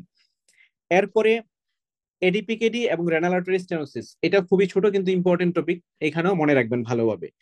রেনাল আর্টারি স্টেনোসিস বেশিরভাগ ক্ষেত্রে সিনারিও দেওয়া থাকবে যে আপনি ওষুধ শুরু করছেন এসি ইনহিবিটর, হঠাৎ করে তার রেনাল ফাংশন অনেক বেশি ডিটোরিয়েট করছে, এরকম সিনারিও দেওয়া থাকে বেশিরভাগ ক্ষেত্রে। এরপরে আমরা পালমোনোলজি ভাইয়া, যদি দেখি। ভাইয়া সিকিডি থেকে কি কি থাকতে পারে যদি একটু বলতেন? আচ্ছা, সিকেডি থেকে আমরা যদি বলি, এখানে সবার আগে সবচেয়ে বেশি প্রশ্ন থাকে যে সিকেডির একটা সিনারিওতে সিকেডির সবচেয়ে ইম্পর্টেন্ট কারণ কি, সহজ প্রশ্ন, যেটা হলো ডায়াবেটিস মেলাইটাস। তো সিকেডিতে মনে হয় সিকেডিতে কি থাকে, হাইপারটেনশন থাকে, কিন্তু মনে হয় হাইপারটেনশন কারণ মনে হয় সবচেয়ে প্রথম হাইপারটেনশন না, ডায়াবেটিস মেলাইটাস, এটা মনে রাখতে হবে। এরপর সিকেডিতে প্রশ্ন আসে যে সিকেডির বোন ডিজিজ কি কি হয়, সেগুলো খুব প্রায়োরিটি দিয়ে আপনি মনে রাখবেন সিকেডিতে। এরপরে হলো সিকেডির স্টেজিং থেকে প্রশ্ন আসে। স্টেজিং থেকে কেমন আসে, যে কখন প্রথম সিমটম আসে এইটা আসে। তারপরে আসে যে সিকেডিতে সাইন আগে আসে না সিমটম আগে আসে, বলেন তো? সাইন আগে আসে, সিমটম আসে না, এনিমিয়া আগে আসে। এনিমিয়াটা কিন্তু সাইন, মানে সব রোগেতে আগে সিমটম আসে, কিন্তু সিকেডিতে কিন্তু সাইন আগে আসে। এইটা ইম্পর্টেন্ট, এইটাকে মনে রাখবেন। আর সিকেডিতে আপনার বায়োকেমিক্যাল যে অ্যাবনরমালিটি গুলো সেটা ভালোভাবে মনে রাখবেন, কোনটা কমে বাড়ে এটা মনে রাখবেন। এরপরে আপনি ইউটিআই থেকে তো জানেন, ইউটিআই এর অর্গানিজম জানেন, অ্যাডভাইস জানেন, সবকিছু জানেন, কিন্তু ইউটিআই তে মনে রাখবেন যে আপনি এখানে একটা ইউটিআই এর পেশেন্ট, হ্যাঁ ইউটিআই এর পেশেন্ট, আপনি এখানে কি আছে, স্টেরাইল পাইউরি একটা শব্দ আছে না, একটা অ্যাসিম্পটোমেটিক ব্যাকটেরিউরিয়া একটা শব্দ আছে। তো আপনাকে দিয়ে দিবে অ্যাসিম্পটোমেটিক ব্যাকটেরিউরিয়ার সিনারিও, কেমন, যে তার কোনো সিমটম নাই কিন্তু ব্যাকটেরিয়া লোড 10⁵ এর বেশি। তো তখন আপনি কি করবেন বলেন তো, অ্যান্টিবায়োটিক দিবেন না দিবেন না? দেব না। নরমালি দেব না। দিবেন না নরমালি, কিন্তু যদি এটা প্রেগনেন্ট হয়, যদি প্রেগন্যান্ট হলে দিব। আর হচ্ছে ইউরিনারি ট্র্যাক্ট অ্যাবনর্মালিটি থাকে, হ্যাঁ ইউরিনারি ট্র্যাক্ট যদি অ্যাবনর্মাল থাকে তখন দিবেন। তো ইনফ্যান্ট, এটা সিনারিও দেয়াই থাকবে এরকম, যে একটা প্রেগনেন্ট ফিমেল আসছে রুটিন ইনভেস্টিগেশনের মধ্যে, সে কি করলো, ইউরিনারি করে বা ইউরিনে তখন কি পাওয়া গেছে আপনার, যে এখানে অ্যাসিম্পটোমেটিক ব্যাকটেরিয়া আপনার সিনারিও দিল, তখন আপনি কি করবেন? তখন আমার মনে হবে অ্যাসিম্পটোমেটিক ব্যাকটেরিয়া ট্রিটমেন্ট দিব না, কিন্তু এখানে আপনার দিতে হবে, এটা আপনি মাথায় রাখবেন। এরপর পালমোনোলজি, যেটা এখানেও আমরা আসলে ওই হেমাটোলজির মতো সমস্যায় পড়ি। সমস্যা কি, আমরা অ্যাজমা সিওপিডি এগুলো থেকে প্রথম থেকে টপিক পরে একদম উল্টাই ফেলতেছি, টিউবারকুলোসিস নিউমোনিয়া, কিন্তু পরীক্ষায় প্রশ্ন আসছে কি সার্কোইডোসিস থেকে, আসছে পালমোনারি এম্বোলিজম থেকে, আসছে নিউমোথোরাক্স থেকে। তো এই তিনটা টপিক এখানে সবচেয়ে বেশি ইম্পর্টেন্ট। এরপরে আপনি নিউমোনিয়া, টিউবারকুলোসিস, অ্যাজমা সিওপিডি পড়বেন। অ্যাজমা সিওপিডিতে বেশিরভাগ ক্ষেত্রে এখানে একিউট সেটিং যেটা, সেটা মনে রাখবেন, একিউট সিভিয়ার অ্যাজমার ফিচার্স কি, লাইফ থ্রেটেনিং এক্সমার ফিচার্স কি, এগুলো ভালোভাবে মনে রাখবেন। আর টিউবারকুলোসিস থেকে অ্যাকচুয়ালি ড্রাগ রেজিস্ট্যান্স জিনিসটা ভালোভাবে মনে রাখবেন, এবং কোন ড্রাগের সাইড ইফেক্ট কি এইটা। আর ইদানিং কিছু প্রশ্ন আসতেছে, এইটা পারার জন্য অ্যাকচুয়ালি গাইডলাইনটা আপনার ভালো করে পড়তে হবে, অথবা গাইডলাইনের এখন এই মুহূর্তে সময় নেই এত বেশি পড়ার, আপনারা পড়তে পারবেন না। যদি আগে পড়া থাকে দেখে নেবেন, যে আপনাকে একদম দিয়ে দিবে যে এই সাইড ইফেক্টটা হয়েছে, পরবর্তীতে আপনি কি করবেন, এতদিন অপেক্ষা করেছেন, তারপর ওষুধটা কিভাবে শুরু করবেন, কোন ওষুধটা আগে দিয়ে শুরু করবেন, এগুলো প্রশ্ন আসতে পারে। তো এগুলো যদি আগে জানা না থাকে এখন দেখার দরকার নাই। এরপর আপনার ব্রঙ্কিয়েকটেসিস এর পাশাপাশি যে দেখেন এই লাস্টের যে 4টা টপিক, এবিপিএ, তারপর ইএ, আইপিএফ, সিস্টিক ফাইব্রোসিস, এগুলো নিয়ে আমি আলাদা ক্লাস দিয়েছি আপনাদেরকে, এগুলো ভালো করে দেখে নেবেন। এগুলো কিন্তু পড়ার সময় পড়া হয় না, পরীক্ষায় প্রশ্ন চলে আসে, পরীক্ষায় অনেক প্রশ্ন আসে এখান থেকে। তাহলে প্রথম 3টা লাস্টের 4টা এগুলো হলো এখানে আসলে আপনার ট্রাম্প কার্ড এই চ্যাপ্টারের। আর কি হয়, নর্মালি পড়ার সময় রিভিশন দেওয়ার সময় এগুলোই বাদ চলে যায়, কিন্তু আমি বলবো আপনি এই 3টা আর লাস্টের 4টা এগুলোকে সবার আগে রিভিশন দিবেন। ভাইয়া এরপর রিউমাটোলজি। কোভিড-19 থেকে এবার কোনো হ্যাঁ, কোশ্চেন? কোভিড-19 থেকে প্রশ্ন আসতে পারে কিভাবে, এখান থেকে বেশিরভাগ ক্ষেত্রে আপনি আহ সম্ভাবনা হলো, দেখেন কোভিড-19 যদি একটা মাথায় আসে যে আপনি কোভিড-19 থেকে প্রশ্ন দিবেন, তখন এইটার এখন প্রশ্ন আসতে পারে যেমন সিস্টেমিক ইনভলভমেন্ট গুলা। লং কোভিড সিনড্রোম বলে একটা কথা আছে, এটা নিয়ে এখন কথা বাড়াবো না, আপনারা জানতে চাইলে পরবর্তীতে দেখবেন, বা এটার আমার একটা ক্লাস আছে। তো সেটা হলো লং কোভিড সিনড্রোমে কোন কোন অর্গান গুলো বেশি ইফেক্টেড হয় এইটা। আরেকটা হলো কোভিড ভ্যাকসিন যেগুলো ছিল, ভ্যাকসিন যদিও বিতর্কিত, কিন্তু কোনটা কোন টাইপের ভ্যাকসিন, কারণ ডেভিডসন থেকে তো প্রশ্ন করবে, কোভিড খুলেই দেখবে যে এখানে খুব সুন্দর একটা বক্স আছে, কোনটা কোন টাইপের ভ্যাকসিন, কোনটা কেমন প্রোটেকশন দেয়, এগুলো দেখে নেবেন ভালো করে। কারণ ওই বই খুলে প্রশ্ন করলে ওই বক্সটা সবার আগে চোখে পড়বে, এবং বক্সটা খুবই লুক্রেটিভ, দেখে মনে হয় যেখান থেকে একটা প্রশ্ন করি সব সময়। এরপর রিউমাটোলজি, খুবই ইন্টারেস্টিং টপিক, এখানে সব টপিক গুলাই খুব ইন্টারেস্টিং, কিন্তু এখানে প্রশ্ন আসার সময় আপনি মনে রাখবেন যে একটা বক্স আছে কোথায় কোন অ্যান্টিবডি পাওয়া যায়, এটা খুব ভালোভাবে মনে রাখবেন। DNA profile. যে হ্যাঁ, কোথায় কোনটা পাওয়া যায়, যে ড্রাগ ইনডিউসড লুপাস হলে তো আপনি কি পাবেন, যে একটা বাচ্চার কনজেনিটাল হার্ট ব্লক আছে এসএলির সাথে, তখন আপনি কোনটা পাবেন। তো এরকম আপনার প্রশ্ন দেয়া থাকবে, তো এইটাকে সবচেয়ে ভালো করে পড়বেন। এই চ্যাপ্টারে যদি আপনি একটা টপিক পড়েন, তাহলে আপনি ওই বক্সটাকে পড়ে যাবেন রিভিশন দেওয়ার জন্য, সেটা বললাম। এরপরে আপনি এই টপিক ওয়াইজ প্রত্যেকটা থেকে পড়ে যাবেন কোনটায় কি থাকে, এগুলো আমরা অনেকবার বলেছি, বারবার বলেছি, তারপরে মনে রাখবেন আপনি প্রথম দিকের যে টপিকগুলো এগুলো ভালো করে পড়েন। পড়া হয় না actually dermatomyositis, giant cell arteritis, এগুলোতে সমস্যা হয়। আর ভাস্কুলাইটিস যেগুলো স্মল ভেসেল ভাস্কুলাইটিস স্পেশালি, সেগুলোতে ভুল হয়। কোনগুলো আসলে জিপিএ, কোনগুলো এমপিএ, কোনগুলো ইজিপিএ, কিভাবে ডায়াগনোসিস করবেন এটাকে খুব ভালোভাবে দেখে যাবেন, কোন ফিচার্স দেখে আপনি কোনটা মনে রাখবেন।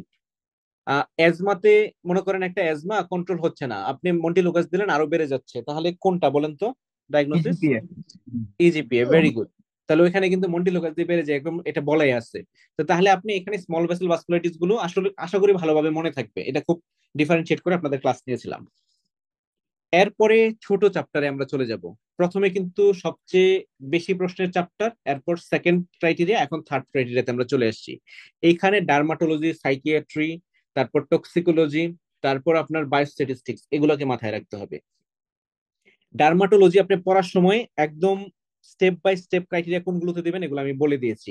প্রথমে স্কিন অ্যানাটমি, কোন লেয়ার থেকে কি হয়, লেয়ারে ভিটামিন ডি সিনথেসিস হয়, এগুলো খুব ভালোভাবে পড়বেন। এটা যদি পড়েন তাহলে এখান থেকে দেখবেন একটা প্রশ্ন চলে আসছে পরীক্ষায়। স্কিন থেকে আপনার 2টা 3টা এসবি অনেক সময় আসলে দেখা যায় একটা চলে আসছে স্কিনের ওই অ্যানাটমি থেকে, যে কোন লেয়ার থেকে কি সিনথেসিস হচ্ছে, কোন লেয়ারের কি ফাংশন, এইটা। এরপরে বুলাস ডিজিজ কে প্রায়োরিটি দিবেন সবচেয়ে বেশি।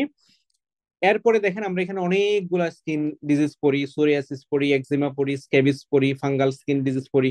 এগুলো আসলে খুব বেশি পরীক্ষার জন্য আপনি রিভিশনে যাবেন না, রিভিশনে যাবেন যে শিন লিশন যেগুলো আছে সেগুলো থেকে স্যারদের খুব পছন্দ, দেখবেন নেক্রোবায়োসিস লাইপোডিকা ওইটা দেয়া আছে প্রশ্ন, আপনার মনে রাখতে হবে। ইরাইথেমা নোডোসাম থেকে প্রশ্ন আসছে, তো এগুলো আপনি মনে রাখবেন। শিন লিশন যেগুলো, এই 4টা শিন লিশনকে ডিফারেন্সিয়েট করে পড়বেন। এরপর ড্রাগ রিলেশন থেকে দেখবেন ইরাইথেমা মাল্টিফর্মি অথবা টিএন এখান থেকে আসছে কিনা। এরপর সোরিয়াসিস থেকে দেখবেন কি সোরিয়াসিসের আসলে অ্যাগ্রাভেটিং ফ্যাক্টর কোনগুলা, সেখান থেকে আসবে প্রশ্ন, অথবা ভাইয়া সোরিয়াসিসের ড্রাগ টাইপ। রিয়াকশন এটা কোনটা বলছেন? ড্রাগ রিঅ্যাকশনে আপনি আসলে স্টিভেন জনসন যে আমরা পড়তেছি ইরাইথামা মাল্টিফর্মি, হ্যাঁ তারপর এখানে টক্সিক এপিডার্মাল নেক্রোলাইসিস, এখান থেকে হুম ডায়াগনোসিস কোনটা আসে অথবা কোন ড্রাগটা ইনভলভ আপনাকে দিয়ে হুম দিচ্ছে, যে আপনাকে স্টিভেন জনসন সিনড্রোমের একটা সিনারিও দিয়ে বলবে সে এই ড্রাগ খায়, তার মধ্যে আপনার চুজ করতে হবে কোন ড্রাগটা ইনভলভ, প্রশ্নটা আসবে, এইভাবে ফোকাস করবেন। আর সাইকিয়াট্রি একটা চ্যাপ্টার যেখানের 1 নাম্বার টপিকই হলো সাইকিয়াট্রিক ডিসঅর্ডারের চেয়ে বেশি ইম্পর্টেন্ট এই চ্যাপ্টারের ফার্মাকোলজি, যে কোন ড্রাগগুলো, কোনগুলো অ্যান্টিডিপ্রেসেন্ট, কোনগুলো অ্যান্টিসাইকোটিক, কোনটার সাইড ইফেক্ট কি, কোনগুলো মুড স্টেবিলাইজার। তো এইটা হলো এখানে সবচেয়ে বেশি আসে, এবং এই ড্রাগগুলোর কারণে আপনার নিউরোলেপটিক ম্যালিগন্যান্ট সিনড্রোম হয় আমরা জানি, তারপর সেরোটোনিন সিনড্রোম হয়। তো এগুলো আপনার পরীক্ষায় চলে আসে, তো এটা হলো সবার প্রায়োরিটি। এরপরে আপনি টিপিক্যালি কি করেন, বড়গুলাকে বেশি প্রায়োরিটি দেন, যে সিজোফ্রেনিয়া খুব ভালো করে পড়ে নেই, অ্যাংজাইটি খুব ভালো করে পড়ে নেই। কিন্তু দেখা যায় প্রশ্ন আসে বেশি ইটিং ডিসঅর্ডার থেকে পিউপেরাল ডিসঅর্ডার যেগুলো আছে, কোনটা পিউপেরাল ব্লু, কোনটা সাইকোসিস, কোনটা ডিপ্রেশন। এরপরে আপনি সিজোফ্রেনিয়া মোড স্ট্র্যাটেজি করবেন। আর এখানে যেটা বাদ যায় যেটা আপনার বাদ যায় কিন্তু আপনি পরীক্ষায় আসে, সেটা হলো মেডিকেলি আনএক্সপ্লেইন সিমটম যেগুলো আছে সেগুলো আপনার বাদ যায়, কোনটা হাইপোকন্ড্রিয়াসিস, কোনটা সোমাটাইজেশন, কোনটা ফেকটিশিয়াস ডিসঅর্ডার, এগুলো আপনার জানতে হবে। এরপরে এখান থেকে আরেকটা জিনিস আমি বলি, যে কনভার্সন ডিসঅর্ডার থেকে প্রশ্ন আসে। কনভার্সন ডিসঅর্ডার থেকে কি আসে, এখানে ভুল হয় কি জানেন, কনভার্সন ডিসঅর্ডার আমরা মনে করি যে একজন ইয়ং ফিমেল আসছে শ্বাসকষ্ট নিয়ে, তখন আমরা এটাকে এসসিআর মানে এটাকে কনভার্সন ডিসঅর্ডার ধরে আমরা ডায়াগনোসিস করার চেষ্টা করি। কিন্তু কনভার্সন ডিসঅর্ডার কিন্তু এটা না, কনভার্সন ডিসঅর্ডার হলো সবগুলো নিউরোলজিক্যাল ম্যানিফেস্টেশন। নিউরোলজিক্যাল ম্যানিফেস্টেশন, এটার একটা বক্স আছে কনভার্সন ডিসঅর্ডারের, এটা ভালোভাবে মনে রাখবেন। এখান থেকে এমসিকিউ অনেক আসে, মানে বারবার আসে। আপনি এটা যদি পারেন দেখবেন এটা আপনার একটা এসবিএ, এই এমসিকিউটা আপনার এসবিএ হয়ে যাচ্ছে, কারণ ফুল পারতে হবে আপনার এখানে। এরপরে বায়োস্টেট, তো বায়োস্টেটে আমরা কি করি, এখান থেকে 4-5টা প্রশ্ন আসে, আমরা অনেক পড়ি, অনেক সোর্স আছে, রিসোর্স আছে, সেখান থেকে পড়তে থাকি, যেহেতু ডেভিডসনে নাই অনেক কিছু পড়ি, যেগুলো ডেভিডসনে থাকে বরং সেটাই ভালো, ডেভিডসন পড়লে হয়। কিন্তু আপনি অবশ্যই, আমি এখানে যে 4টা জিনিস দিয়েছি এই 4টা জিনিসকে 1 নাম্বার প্রায়োরিটিতে রাখবেন। প্রথমত স্টাডি মেথড কোনটাতে কি, কারণ আপনি ডাক্তার হচ্ছেন, আপনার জীবনে অনেক কিছু থিসিস করতে হবে, অনেক রিসার্চ করতে হবে, এগুলোতে সবগুলোতে স্টাডি মেথড সিলেকশন লাগবে, যে কোন ক্ষেত্রে কোন স্টাডি মেথড সিলেক্ট করবেন। 2 নম্বরে হলো সিগনিফিকেন্স টেস্টিং, কোনখানে কোনখানে কোনখানে আপনি কাই স্কোয়ার করবেন, কোনখানে পেয়ার্ড স্টুডেন্ট টেস্ট করবেন, কোনখানে কোনটা করবেন, পিয়ারসন কোরিলেশন টেস্ট করবেন কোথায়, এগুলো আপনার বারবার পরীক্ষায় প্রশ্ন আসবে। তো এগুলো একদম ক্লিয়ার করে আমি ক্লাস নিয়েছি, আশা করি সেখান থেকে আপনি একদম ভালোভাবে পারবেন। এরপরে ডাটা প্রেজেন্টেশন কিভাবে করবেন, কোন ডাটা কিভাবে প্রেজেন্ট করা হয়। আরেকটা হলো ক্যালকুলেশন, যে স্পেসিফিসিটি ক্যালকুলেশন করবেন কিভাবে, সেন্সিটিভিটি করবেন কিভাবে, পজিটিভ প্রিডিক্টিভ ভ্যালু কিভাবে করবেন, এনএনটি কিভাবে মানে আপনি ক্যালকুলেট করবেন, অ্যাবসোলিউট রিস্ক রিডাকশন কিভাবে আপনি ক্যালকুলেট করবেন, এগুলো আসবে। তো এগুলোর ফর্মুলাগুলো থেকে সুন্দরভাবে ক্যালকুলেট করা পারতে হবে। এরপরে ক্লিনিক্যাল বায়োকেমিস্ট্রি, তো এখান থেকে প্রশ্ন আসে কি, সবচেয়ে বেশি প্রায়োরিটি হলো সিআর। সিআর থেকে প্রশ্ন হয়, যেমন আপনাকে দিয়ে দিবে যে একটা ব্রেন টিউমার অথবা রেসপিরেটরি কোনো প্যাথোলজি আছে, তার সাথে হাইপোনেট্রিমিয়ার ফিচার্স, তখন ধরে নিতে হবে এটা সিআরদের সিনারিও। তো তখন এখানে আপনি ট্রিটমেন্ট কি দিবেন এটা মনে রাখতে হবে। প্রথমে এইটার ট্রিটমেন্ট, 1 নম্বর ট্রিটমেন্ট কি বলেন তো সিআরদের? Fluid restriction. ফ্লুইড রেস্ট্রিকশন, এখানে কিন্তু কোনো কিছু দেয়া না, রেস্ট্রিক্ট করা, এটা 1 নম্বর, এটা মনে রাখবেন। এরপরে হাইপোনেট্রিমিয়া থেকে আসলে আসে যে রেপিড কারেকশনের কারণে যা হচ্ছে কমপ্লিকেশন, এইটা কতটুকু করে কারেকশন করবেন এটা আসে। আর হাইপারক্যালিমিয়া থেকে আসে, যে হাইপারক্যালিমিয়া আপনি ফার্স্টে কি দিবেন, প্রথমে কি দিবেন বলেন তো হাইপারক্যালিমিয়ার ম্যানেজমেন্টে? Calcium calcium gluconate calcium gluconate দিতে হবে, কারণ মেমব্রেন স্টেবিলাইজেশন সবার আগে দরকার। এরপরে আরেকটা যেটা আসলে আসলে আমাদের একটু কঠিন হয়ে যায়, কিন্তু এটা পারতে হবে, সেটা হলো দেখবেন যে আপনার কি আছে, যে হাইপোক্যালসিমিয়া, তারপরে হাইপোক্যালিমিয়া একটা পেশেন্টের, আপনি হাইপোক্যালসিমিয়া কারেকশন করলেন, হাইপোক্যালিমিয়া কারেকশন করলেন, কিন্তু ভালো হচ্ছে না, তো তখন এটার ডায়াগনোসিস ম্যাগনেসিয়াম হলো লেভেল দেখতে হবে। হাইপোম্যাগনেসিমিয়া। ম্যাগনেসিয়াম লেভেল তখন আপনাকে বলবে যে তখন আপনি কি দেখবেন, তখন আপনি ম্যাগনেসিয়াম দেখবেন, এটা যদি মনে রাখতে পারেন এটার আনসার পারবেন। আর ডিসলিপিডিমিয়া থেকে আসলে কখন কোন ড্রাগ দিবেন, ডেভিডসনের যে ফ্লো চার্টটা দেয়া আছে এটা মনে রাখবেন। আরেকটা হলো রিসেন্ট একটা ট্রেন্ড শুরু হয়েছে প্রশ্ন আসা সবগুলো পরীক্ষায়, সেখানে কোন ড্রাগের কোন এক্সাম্পল, আপনারা তো সবগুলো পারেন, কিন্তু PCSK9 এর যে এক্সাম্পল এটা আপনার মনে রাখতে হবে, বুঝছেন? এখানের এক্সাম্পল গুলো আপনি মনে রাখবেন, মিনিমাম 2টা ড্রাগের নাম মনে রাখবেন। এরপর একটু কঠিন হলে পরফাইরিয়া থেকে আসে, আপনি পিসিটি এবং এআইপি একটু মনে রাখার চেষ্টা করবেন। এরপরে আমরা পড়বো ছোট চ্যাপ্টার কিন্তু অনেক বেশি ইম্পর্টেন্ট, প্রশ্ন প্রত্যেকবার 1 থেকে 2টা আসে, সেটা হলো অঙ্কোলজি।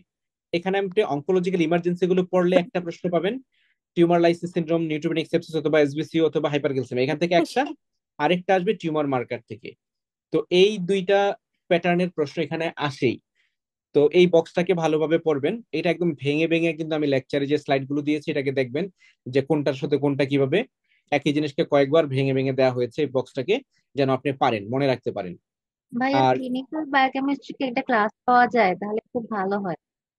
ক্লিনিক্যাল বায়োকেমিস্ট্রি না, জি ভাই, ওই যে যে তাহলে অ্যাসিড ডিসঅর্ডার যেগুলো আছে, আচ্ছা মেটাবলিক অ্যালকোসিস, রেসপিরেটরি আচ্ছা আচ্ছা এগুলো যে ডায়াগনোসিস করতে হয়, এটা আসলে আচ্ছা আমাদের মনে হয় একটু ভালো হয় নিলে। আচ্ছা, এটা নিব, আমি কথা দিব, কিন্তু এটা লাস্ট ডিমান্ড। হ্যাঁ,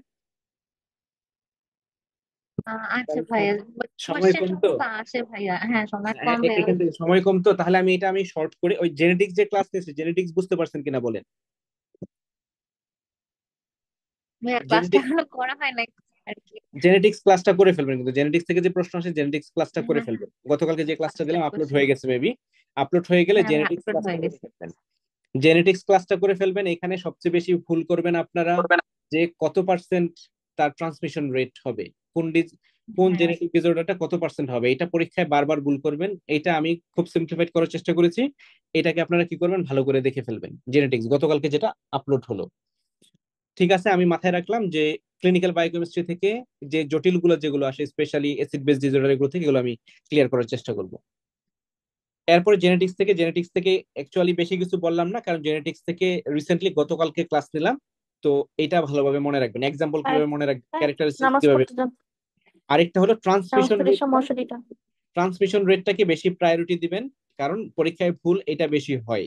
এবং এটা কিভাবে মনে রাখবেন, ডমিনেন্ট হলে কত হবে, রিসেসিভ হলে রিসেসিভের কখন কত হবে, কয়জন এফেক্টেড হলে কি হবে, ক্যারিয়ার থাকলে কি হবে, সবগুলো বলে দিয়েছে, এটাকে খুব ভালোভাবে মনে রাখবেন। আর একটু ভালো পারতে চাইলে অ্যান্টিসিপেশন কি, পেনিট্রেন্স কি, এগুলো একটু শেখার চেষ্টা করবেন। এরপরে ভিটামিন নিউট্রিশন, যেখান থেকে নিউট্রিশন থেকে একদম আসলে পেইড টপিক গুলা পড়বেন, যে ভিটামিন ডেফিসিয়েন্সি কোনটাতে কোনটা হয়। স্পেশালি আপনি মিনিমাম B1 ভালোভাবে পড়বেন, B3 খুব ভালোভাবে পড়বেন, B12 এই 3টাকে ভালোভাবে পড়বেন। আর মিনারেলের মধ্যে আপনি জিঙ্ক অ্যান্ড সেলেনিয়াম এই 2টাকে ভালোভাবে পড়বেন, বেশি প্রায়োরিটি দিয়ে। আর অবেসিটি পড়ার চেষ্টা করবেন, এন্টি অবেসিটি যে ড্রাগ গুলো আছে, সার্জারি আছে, কোনটার এফিকেসি কত বেশি এটা দেখার চেষ্টা করবেন। আর ড্রাগ গুলোর কোনটার মেকানিজম কি, এটা মনে রাখবেন, এটা পরীক্ষায় আসে।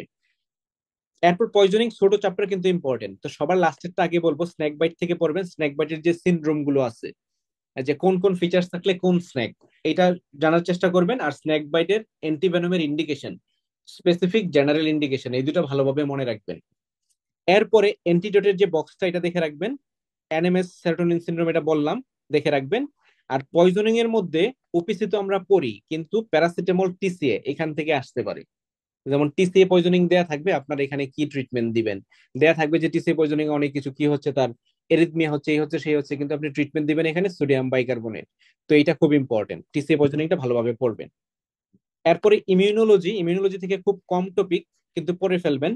যেমন হাইপার সেন্সিটিভিটির যে বক্সটা, একদম এটা ইনফিনিটি স্টার, বারবার পড়ে ফেলবেন, খুব ভালোভাবে মনে রেখে ফেলবেন। এখান থেকে 1 নাম্বার আপনি পাবেন, 1 নাম্বার না 2 নাম্বার, 1 নাম্বারের কোনো অপশন নাই, মানে একটা প্রশ্ন পাবেন 2 নাম্বার পাবেন।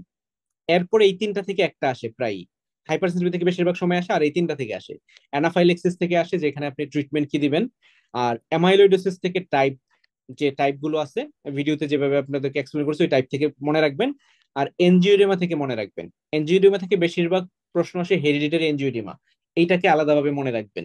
এখানে আপনি ট্রিটমেন্ট কি দিবেন, এখানে কিন্তু অ্যান্টিহিস্টামিন কাজ করবে না, এখানে আপনার ট্রিগারিং ফ্যাক্টর কি সেটা মনে রাখবেন। হ্যাঁ, আর অ্যাসোসিয়েটেড কি কি ফিচার্স থাকে।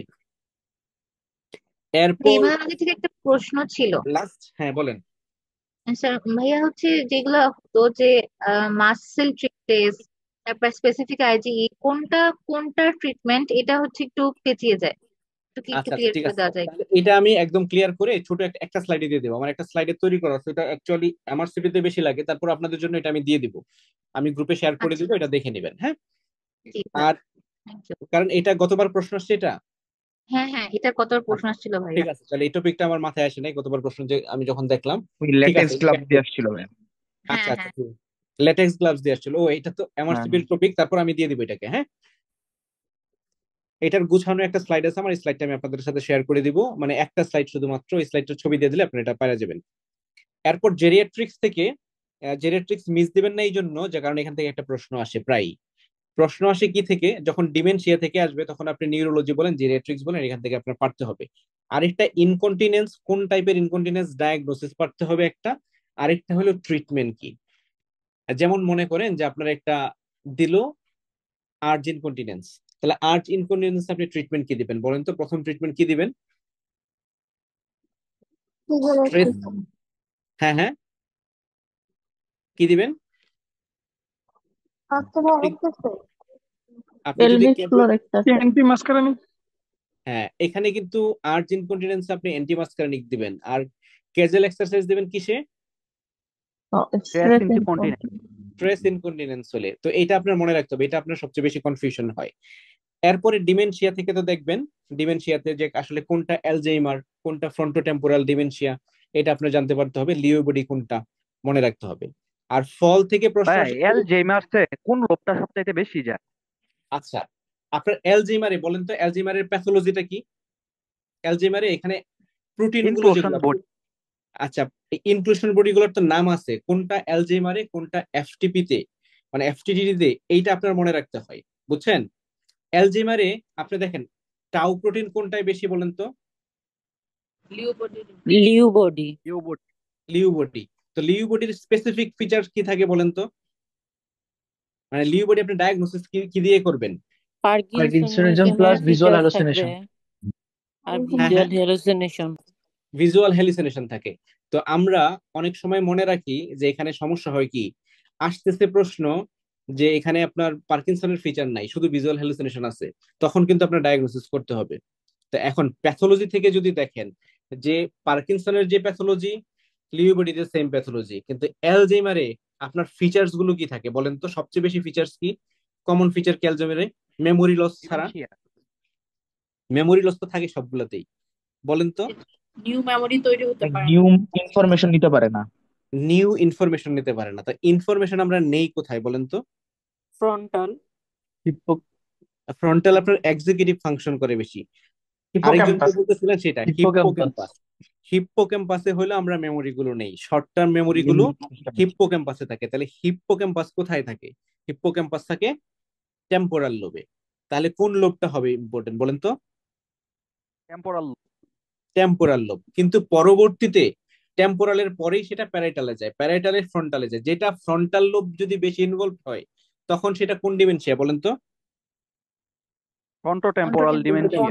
ঠিক ফ্রন্টোটেম্পোরাল। আছে, দেখেন টেম্পোরাল কিন্তু এখানে আলজেইমারও হচ্ছে, কিন্তু এখানে ফ্রন্টালটা ডমিনেন্ট না, এক্সিকিউটিভ ফাংশনে এখানে সমস্যা হয় না বেশি। কিন্তু যখন আপনার পার্সোনালিটি চেঞ্জ হয়ে যাবে, মানে এক্সিকিউটিভ ফাংশনে সমস্যা হবে, তখন কিন্তু সেটা কি হয়ে যাবে দেখেন, ফ্রন্টো টেম্পোরাল। ফ্রন্টো টেম্পোরাল মানে সেখানে ওই টেম্পোরালের যে ফিচার্স গুলো আপনার আলজেইমারের ফিচার্স গুলো আছে, সাথে কি ফ্রন্টালের ফিচার্স গুলো ডমিনেন্ট হয়ে গেছে। এইটা দিয়ে আপনি মনে রাখবেন, না হলে কি মনে হয়, মনে হবে যে ঠিক আছে মেমোরি লস, এই যে প্রথমে যেরকম বললেন ফ্রন্টাল লোব, ফ্রন্টাল লোবটা না। যদি আলজেইমার বলে তখন আপনি মনে রাখবেন যে এখানে সবচেয়ে ইম্পর্টেন্ট লোব কোনটা, বলেন কোনটা? টেম্পোরাল। এইটা আপনি মনে রাখবেন কিভাবে? মনে রাখবেন এফটিডি দিয়ে। এটা কি ফ্রন্টো টেম্পোরাল ডিমেনশিয়া, দেখেন ফ্রন্টো টেম্পোরাল ডিমেনশিয়া। তার মানে এইখানে মেইন জিনিসটা কি আলাদা, আকর্ষণটা হলো ফ্রন্টাল। তার মানে ফ্রন্টাল ছাড়াও ডিমেনশিয়া আছে, সেই ডিমেনশিয়াটার নাম কি? টেম্পোরাল ডিমেনশিয়া, টিডি, টেম্পোরাল ডিমেনশিয়া। এই টেম্পোরাল ডিমেনশিয়া মানে সবচেয়ে কমন ডিমেনশিয়া। যেটা সবচেয়ে কমন ডিমেনশিয়া কোনটা? অ্যালঝেইমার। আলজেইমার। এখন মনে থাকবে এটা, জি ভাইয়া। এটাকে ভালোভাবে মনে রাখতে হবে, বুঝছেন? এটা পরীক্ষা আসলে ভাইয়া বলতে। একটা কোশ্চেন ছিল। হ্যাঁ হ্যাঁ, বলেন, প্রশ্ন করেন। ভাইয়া ওই যে অ্যালকোহল দিয়ে যে একটা আসে না যে সাইকেট্রির মধ্যে যে কখন লিলিপুটিয়ান হ্যালুসিনেশন, কখন ভিজুয়াল, মানে কোনটা কখন বলি আর কি। আচ্ছা, অ্যালকোহলের সাথে আপনি মনে রাখবেন যে এখানে ভার্নিক্স এনকেফালোপ্যাথি হয়। অ্যালকোহলের ক্ষেত্রে মনে রাখবেন সবার আগে, অ্যালকোহলে কি হয়, কোন ভিটামিন ডেফিসিয়েন্সি হয় বলেন তো? B1। থায়ামিন। থায়ামিন ডেফিসিয়েন্সিতে কি হয়? বেরি বেরি বেরি হয়। বেরির মধ্যে তাহলে কি ফিচার্স থাকে?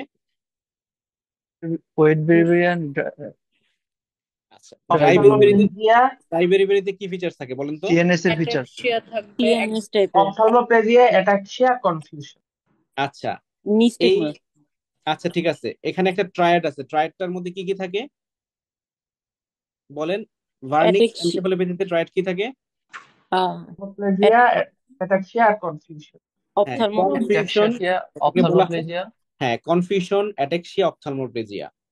তো এইটার সাথে কি থাকলে আপনি কর্সাকফ বলবেন বলুন তো? মানে কনফিবুলেশন হ্যাঁ, কনফ্যাবুলেশন। কনফ্লাবুলেশন যদি থাকে আর যদি অ্যামনেসিয়া থাকে সাথে, তখন আমরা সেটাকে কি বলবো? তখন কর্সাকফ। বলবো কর্সাকফ বলবো।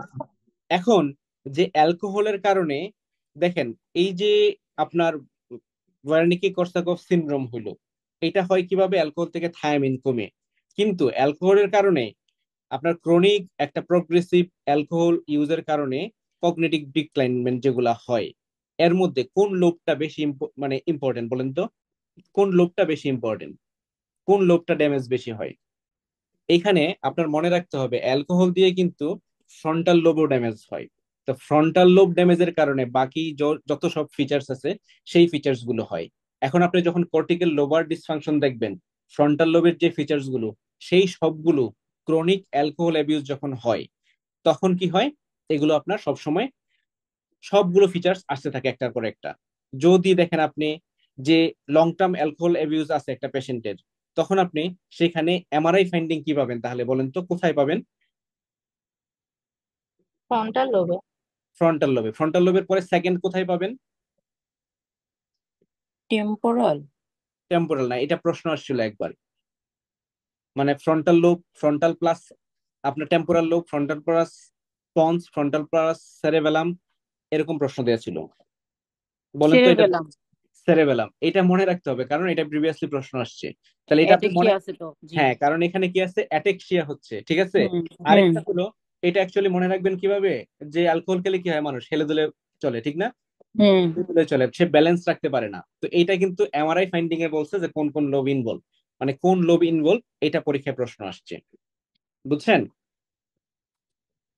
এরপরে এখানে আমাদের আর গুরুত্বপূর্ণ কোনো চ্যাপ্টার নাই। এরপর ছোট চ্যাপ্টার যেগুলো, এগুলো চ্যাপ্টারের নাম বলি, একটা একটা টপিক বলি। যেমন আপনি ম্যাটারনাল মেডিসিন পড়বেন, ম্যাটারনাল মেডিসিন থেকে কি পড়বেন? স্পেশালি মিনিমাম আপনি পড়বেন এখানে অ্যান্টি হাইপারটেনসিভ কোনগুলো ইউজ করা যায়, কোনগুলো যায় না, এটা মনে রাখবেন।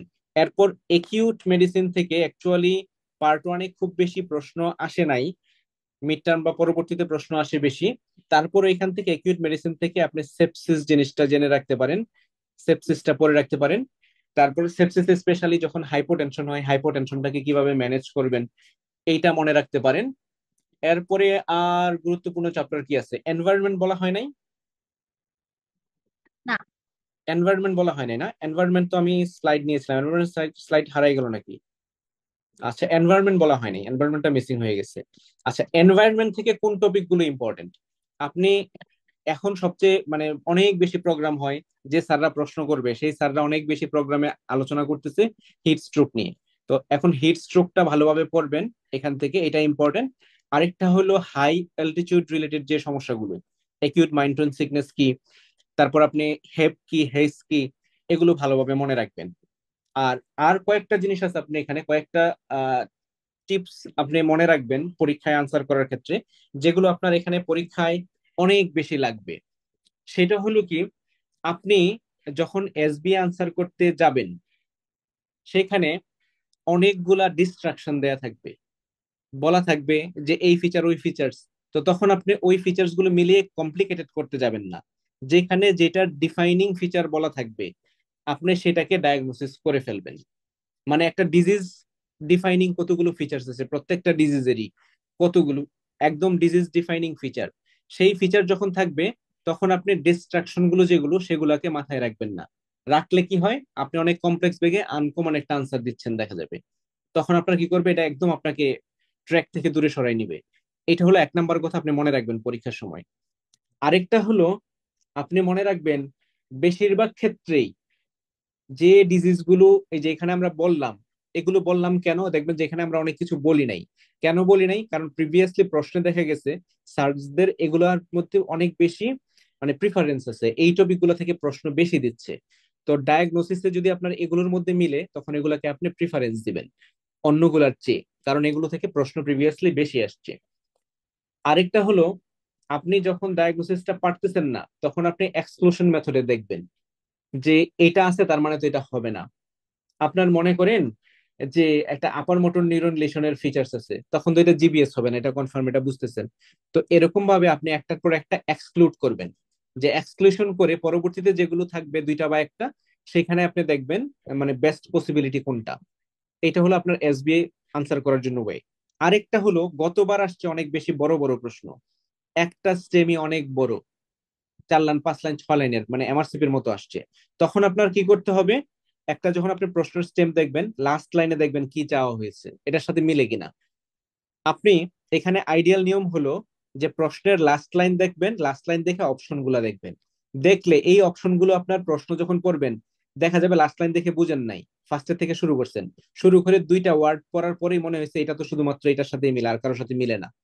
তখন কিন্তু আপনার টাইমটা সেভ হবে। এফসিপিএস পার্ট ওয়ানে টাইম নিয়ে প্রিভিয়াসলি কখনো কোনো সমস্যা হয় নাই, কিন্তু এখন গত সেশন থেকে আর একটু বেশি সমস্যা হয়েছে, কারণ হলো প্রশ্নের স্টেম বড়। এবার সেটা নাও হতে পারে, কিন্তু যদি হয় তখন কিন্তু আপনার টাইম সেভ করতে হবে। সেভ করার জন্য এই ওয়ে গুলো ফলো করবেন। তাহলে অনেকক্ষণ কথা বলা হলো, এখন আপনাদের যদি ভাইয়া কোনো প্রশ্ন ডেঙ্গু থাকে। গাইডলাইন ভাইয়া কি একটা সব কথা করতে ছিল হবে? যে ভাইয়া প্রথম মানে এমসিকিউ আগে দিব নাকি এসবি আগে দিব, আচ্ছা আচ্ছা কয় মিনিটে করে দিব আর কি, যে আচ্ছা, দেখেন প্রশ্নগুলো যদি আমি বলি যে প্রথমে আপনি এসবিএ দিবেন না এমসিকিউ দিবেন, এটা এক একজনের প্রিফারেন্স এক এক রকম, একদমই টোটালি ডিফারেন্ট প্রিফারেন্স থাকে। তো আমার কাছে মনে হয় সবসময় আমি যদি নিজে আনসার করতে যাই তাহলে আমার মনে হয় আমি এখানে এসবি আনসার করতাম। আমি সবসময় মানে এসবিটাকে প্রিফার করি, কারণ এটা আগে খুব মানে বেশি চিন্তা করতে হয়, দিয়ে ফেললাম তারপর আমি এমসিকিউ গুলো দিব, এইটা মনে হয়। তো আপনার যদি আবার মনে হয় যে না 2-3টা প্রশ্ন দেখে পারলেন না, খুব নার্ভাস হয়ে যাবেন, তখন আপনি সেফ ওয়ে হলো এমসিকিউ দিয়ে শুরু করলেন, শুরু করে পরে এসবি দিলেন, এটা আপনি ভাবতে পারেন। ভাইয়া ডেঙ্গু গাইডলাইনের কি সব করতে হবে একবার নাকি? না না, ডেঙ্গু গাইডলাইন না, প্রথমত পকেট গাইডলাইন, যেটা পকেট গাইডলাইনটা একদম ছোট, তো কয়েক পেজের একটা গাইডলাইন, এটা আপনি দেখে নেবেন। এখানে আমি যে কথাগুলো বললাম যে স্পেশালি আপনার প্লাজমা লিকেজের ফিচার, এটা পরীক্ষায় আসবে। তারপরে আসবে আপনি কখন কলয়েড দিবেন, ক্রিস্টালয়েড তো সবসময় দিই, কলয়েড কখন দিবেন এটা আসবে, কখন ব্লাড ট্রান্সফিউশনের ইন্ডিকেশন কি, এটা পরীক্ষায় আসবে। এরকম ভাবে প্রশ্ন আসবে।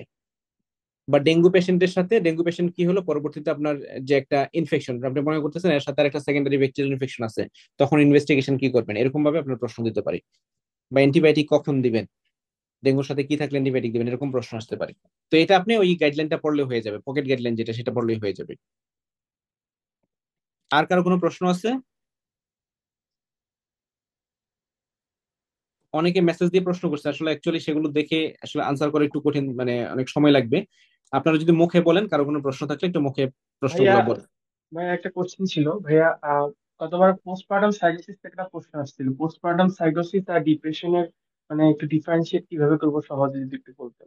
আচ্ছা দেখেন, এখানে পার্থক্যটা করবেন মেইনলি ডিপ্রেশনটা, এরকম হলো ডিপ্রেশনের প্রিভিয়াস হিস্ট্রি থাকে, এবং ডিপ্রেশনটা হলো পোস্টপার্টামের অনেক পর পর্যন্ত হয়। ডিপ্রেশনটা কিরকম, ডিপ্রেশনটা হলো তার মুডটা কি থাকে, লো থাকে, সে দেখবে যে সে কান্না করতেছে, তার মুডটা কি থাকে, অনেক লো থাকে। কিন্তু পোস্টপার্টাম সাইকোসিস যেটা, এটা হলো একিউট ইমার্জেন্সি, এইটা আপনার হসপিটালে অবশ্যই ভর্তি করতে হবে, একিউটলি ট্রিটমেন্ট করতে হবে। সেখানে কি করে যে আপনার ফিচার্স দিল যে বাচ্চাকে মেরে ফেলতে যাচ্ছে, এরকম মানে সাইকোসিসের ফিচার থাকবে, যার ইনসাইট নাই, ইনসাইটটা নষ্ট হয়ে গেছে, রিয়েলিটিটা সে বুঝে না, এরকমটাকে আমরা সাইকোসিস বলি। তখন এটাকে আসলে আমরা পোস্টপার্টাম সাইকোসিস বলবো। আর পোস্টপার্টাম সাইকোসিসের টাইমটা অনেক ইম্পর্টেন্ট এখানে, ব্লু কখন, তারপর হলো সাইকোসিস কখন, তারপরে হলো আপনার ডিপ্রেশন কখন, এটাতে টাইমটা ইম্পর্টেন্ট, প্রিভিয়াস হিস্ট্রিটা ইম্পর্টেন্ট, আর একটা হলো প্রেজেন্টেশনটা ইম্পর্টেন্ট। ভাইয়া ওই যে অনেক টপিক তো দেখা গেল ভাইয়া, ওই ভাইয়া যে ওই যে মানে ছোট ছোট কয়েকটা টপিক দেওয়া হয়েছে, এই ক্ষেত্রে কি মানে জাস্ট ওই কয়টা টপিক পড়লেই কি হবে বা? শোনেন, আপনার পড়লে হবে ব্যাপারটা এরকম না। আপনার হচ্ছে যে প্রস্তুতি সবটুকুই আপনি পড়বেন, বা আপনার রিভিশনের জন্য সবচেয়ে গুরুত্বপূর্ণ যেটা সেটা আমরা হচ্ছে হাইলাইট করেছি, যে আপনি মাস্ট রিড যেটা, এর বাইরে তো আপনার কোশ্চেন যে কোনো জায়গা থেকেই হতে পারে। জি ভাই, থ্যাংক ইউ। ভাইয়া ওই যে নিউরোলেপটিক ম্যালিগন্যান্ট সিনড্রোম আর সেরোটোনিন সিনড্রোমের পার্থক্যটা একটু বললে ভালো হতো। নিউরোলেপটিক ম্যালিগন্যান্স সিনড্রোম যেটা, সেটাতে কি হয় আসলে, একটা অ্যান্টিসাইকোটিক ডাক খায়, ডাক খাওয়ার পরে একটা হাই পাইরেক্সিয়া এরকম ব্যাপারটা নিয়ে আসে। সেটা হচ্ছে আপনার ম্যানেজমেন্ট কি, ডেন্টোলেন সোডিয়াম, তখন তো দেওয়া আছে, সুন্দর করে দেওয়া আছে। সেরোটোনিন সিনড্রোমটা কি হয় সেটা বলেন। আপনি একটা মনে রাখলে পরেরটা সহজ হয়ে যায়। আপনি যদি নিউরোলেপটিক মনে মনে রাখেন যে অ্যান্টিসাইকোটিক ডাক খাচ্ছে, খাওয়ার পরে একটা পেশেন্ট পাইরেক্সিয়া নিয়ে আসলো বা এরকম অল্টার বিহেভিয়ার নিয়ে আসলো, সেই পেশেন্টটাকে আমরা নিউরোলেপটিক ম্যালিগন্যান্স সিনড্রোম হিসেবে ট্রিট করি। এটা আর কি। এই মাত্র প্রশ্ন করলে যেটা নিউরোলেপটিক ম্যালিগন্যান্ট সিনড্রোম আর সেরোটোনিন সিনড্রোম, এটা তো আনসার হয়ে গেছে না? তুমি বলতে পারো, বলো। আচ্ছা, ঠিক আছে। এইটা হলো আপনি পার্থক্য করবেন কিভাবে? পার্থক্য করবেন হলো মেইনলি আমরা যেটাকে মনে করি যে আহ, মানে যেই ফিচার গুলো দেখে সাইন দেখে পার্থক্য করবে, এরকম না। এটার পার্থক্যটা আপনার করতে হবে অ্যাকচুয়ালি প্রিভিয়াস হিস্ট্রি দেখে। যে একজন যদি অ্যান্টিসাইকোটিক খায়, সিনারিওতে বলা থাকে, তখন কিন্তু তার নিউরোলেপটিক ম্যালিগন্যান্ট সিনড্রোম হবে। আরেকজন যদি অ্যান্টি ডিপ্রেসেন্ট খায়, তখন কিন্তু তার সেরোটোনিন সিনড্রোম হবে। এটা হলো প্রথম কথা। 2 নাম্বার কথা হলো, যেটা নিউরোলেপটিক ম্যালিগন্যান্ট সিনড্রোম, এটা শুনে মনে হচ্ছে এটা সবচেয়ে বেশি সিভিয়ার, কিন্তু এটা আসলে এত রেপিডলি হয় না, এটা স্লোলি হয়। কিন্তু রেপিডলি হয় আপনার সেরোটোনিন সিনড্রোম। সেরোটোনিন সিনড্রোমটা একদম রেপিডলি হয়, একিউট, উইদিন আওয়ার্স, ওষুধ শুরু করার পরপরই। কিন্তু একজন অনেক দিন ধরে ওষুধ খাচ্ছে, তারপরে হলো ওইটা হলো নিউরোলেপটিক ম্যালিগন্যান্ট সিনড্রোম। এটা প্রথমে তো আপনি ডায়াগনোসিস করার জন্য এই দুইটাকে, আপনার রোগীর ফিচার্স দেখার আগে প্রথমে এই দুইটা, যে কি ওষুধ খায় অথবা তার ডায়াগনোসিস কি। যদি ডিপ্রেশন ডায়াগনোসিস হয়, সেরোটোনিন সিনড্রোম। যদি মানে সাইকোসিস ডায়াগনোসিস হয়, সাইকিয়াট্রিক ডিসঅর্ডার, তখন এটা নিউরোলেপটিক ম্যালিগন্যান্ট সিনড্রোম। আর যদি অনসেটটা হয় খুব বেশি ফার্স্ট, তখন আপনি মনে রাখবেন এটা হলো সেরোটোনিন সিনড্রোম।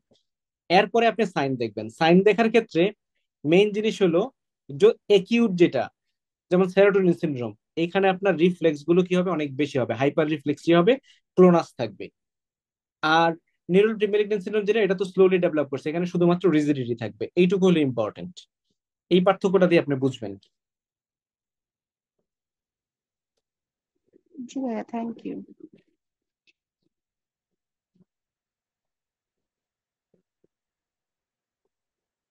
আচ্ছা, তাহলে আর কারো প্রশ্ন না থাকলে আমরা ভাইয়া শেষ। ভাইয়া ওই যে সিউডো হাইপোথাইরিজম আর ডাবল সিউডো হাইপোথাইরিজম কি যেন একটু বলছিলেন, তখন আর ইন্টারাপ্ট করিনি, ওটা একটু বলবেন। আচ্ছা, যেটা হলো শুধু সিউডো, এখানে আপনার কি থাকবে, এখানে কিন্তু ফিচার্স থাকবে প্লাস হলো বায়োকেমিক্যাল অ্যাবনরমালিটিও থাকবে। যেটা ডাবল সিউডো, এখানে ফিচার্স থাকবে কিন্তু বায়োকেমিক্যাল কোনো অ্যাবনরমালিটি থাকবে না। এটা হলো মেইন পার্থক্য। এটা ডিটেল আলব্রাইটের ফিচার যেগুলো আছে, সেই ফিচার গুলো ডিটেল আমি বলেছি ক্লাসে, সেখানে দেখে নেবেন। এখন এটাকে আর রিপিট করা দরকার মনে হচ্ছে না। আলব্রাইট যেটা, এটা তো ডাবল সিউডো তাই না ভাইয়া? না, এটা সিউডোতেও থাকে, কিন্তু সিউডোতে আপনার বায়োকেমিক্যাল অ্যাবনরমালিটিটাও থাকে। কিন্তু আলব্রাইটের ফিচার শুধুমাত্র আছে, কিন্তু বায়োকেমিক্যাল সব প্যারামিটার নরমাল। এইটাকে আমরা বলবো যে ডাবল সিউডো, সিউডো সিউডো, মানে সে তো সিউডোই, কিন্তু এটা হলো ডাবল সিউডো। জি ভাইয়া, থ্যাংক ইউ।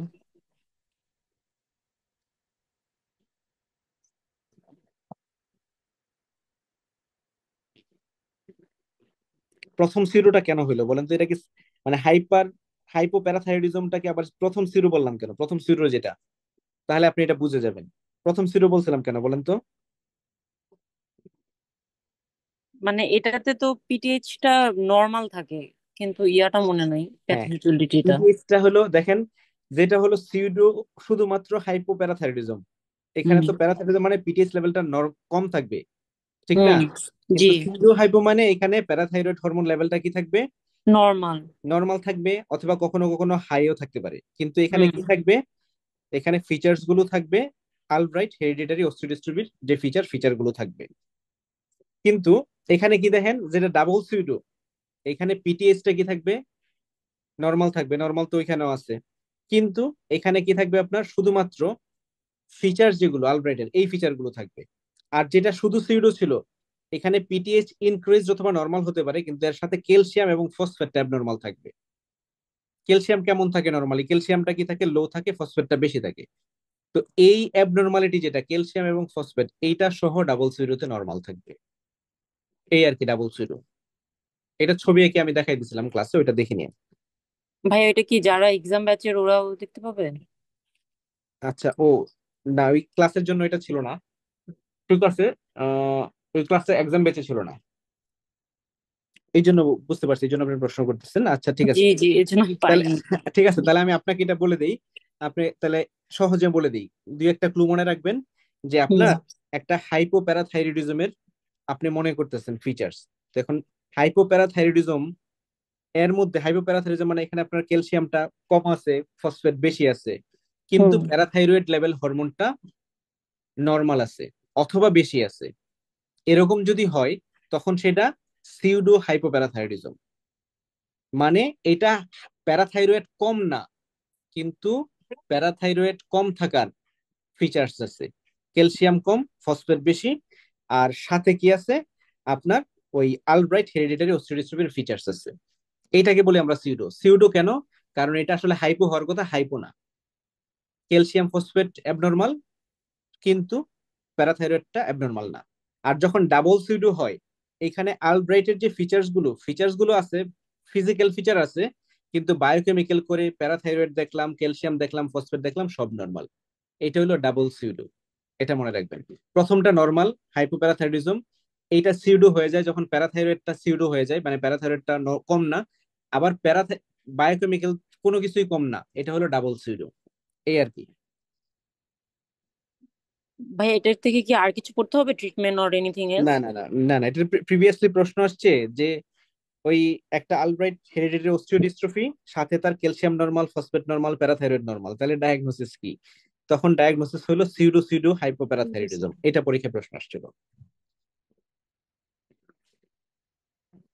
জি ভাইয়া, থ্যাংক ইউ সো মাচ। আচ্ছা, তাহলে আজকে শেষ করি, আসলে অনেকক্ষণ হয়ে গেছে তো কথা আর যাচ্ছে না। আর কোনো প্রশ্ন থাকলে প্রশ্ন করেন। ডাক্তার আব্দুল্লাহ ঠিক আছে আনসার। রাসেল, তুমি অনেক কষ্ট করে ক্লাস নিছো, প্রায় 2 ঘন্টা সময় ব্যাপী। সবাই মনোযোগ সহকারে শুনেছে, সবাইকেও ধন্যবাদ দিতে চাই। আর তেমন কোনো কোশ্চেন যদি কারোর থাকে, সেক্ষেত্রে আমাদের যে লাইভ সেশনটা ছিল, সেই লাইভ লিঙ্ক দেওয়া আছে পেজে, সেখানে কোশ্চেন করলে আমরা আনসার দিয়ে দিব। ধন্যবাদ সবাইকে। শুভরাত্রি। সালাম আলাইকুম।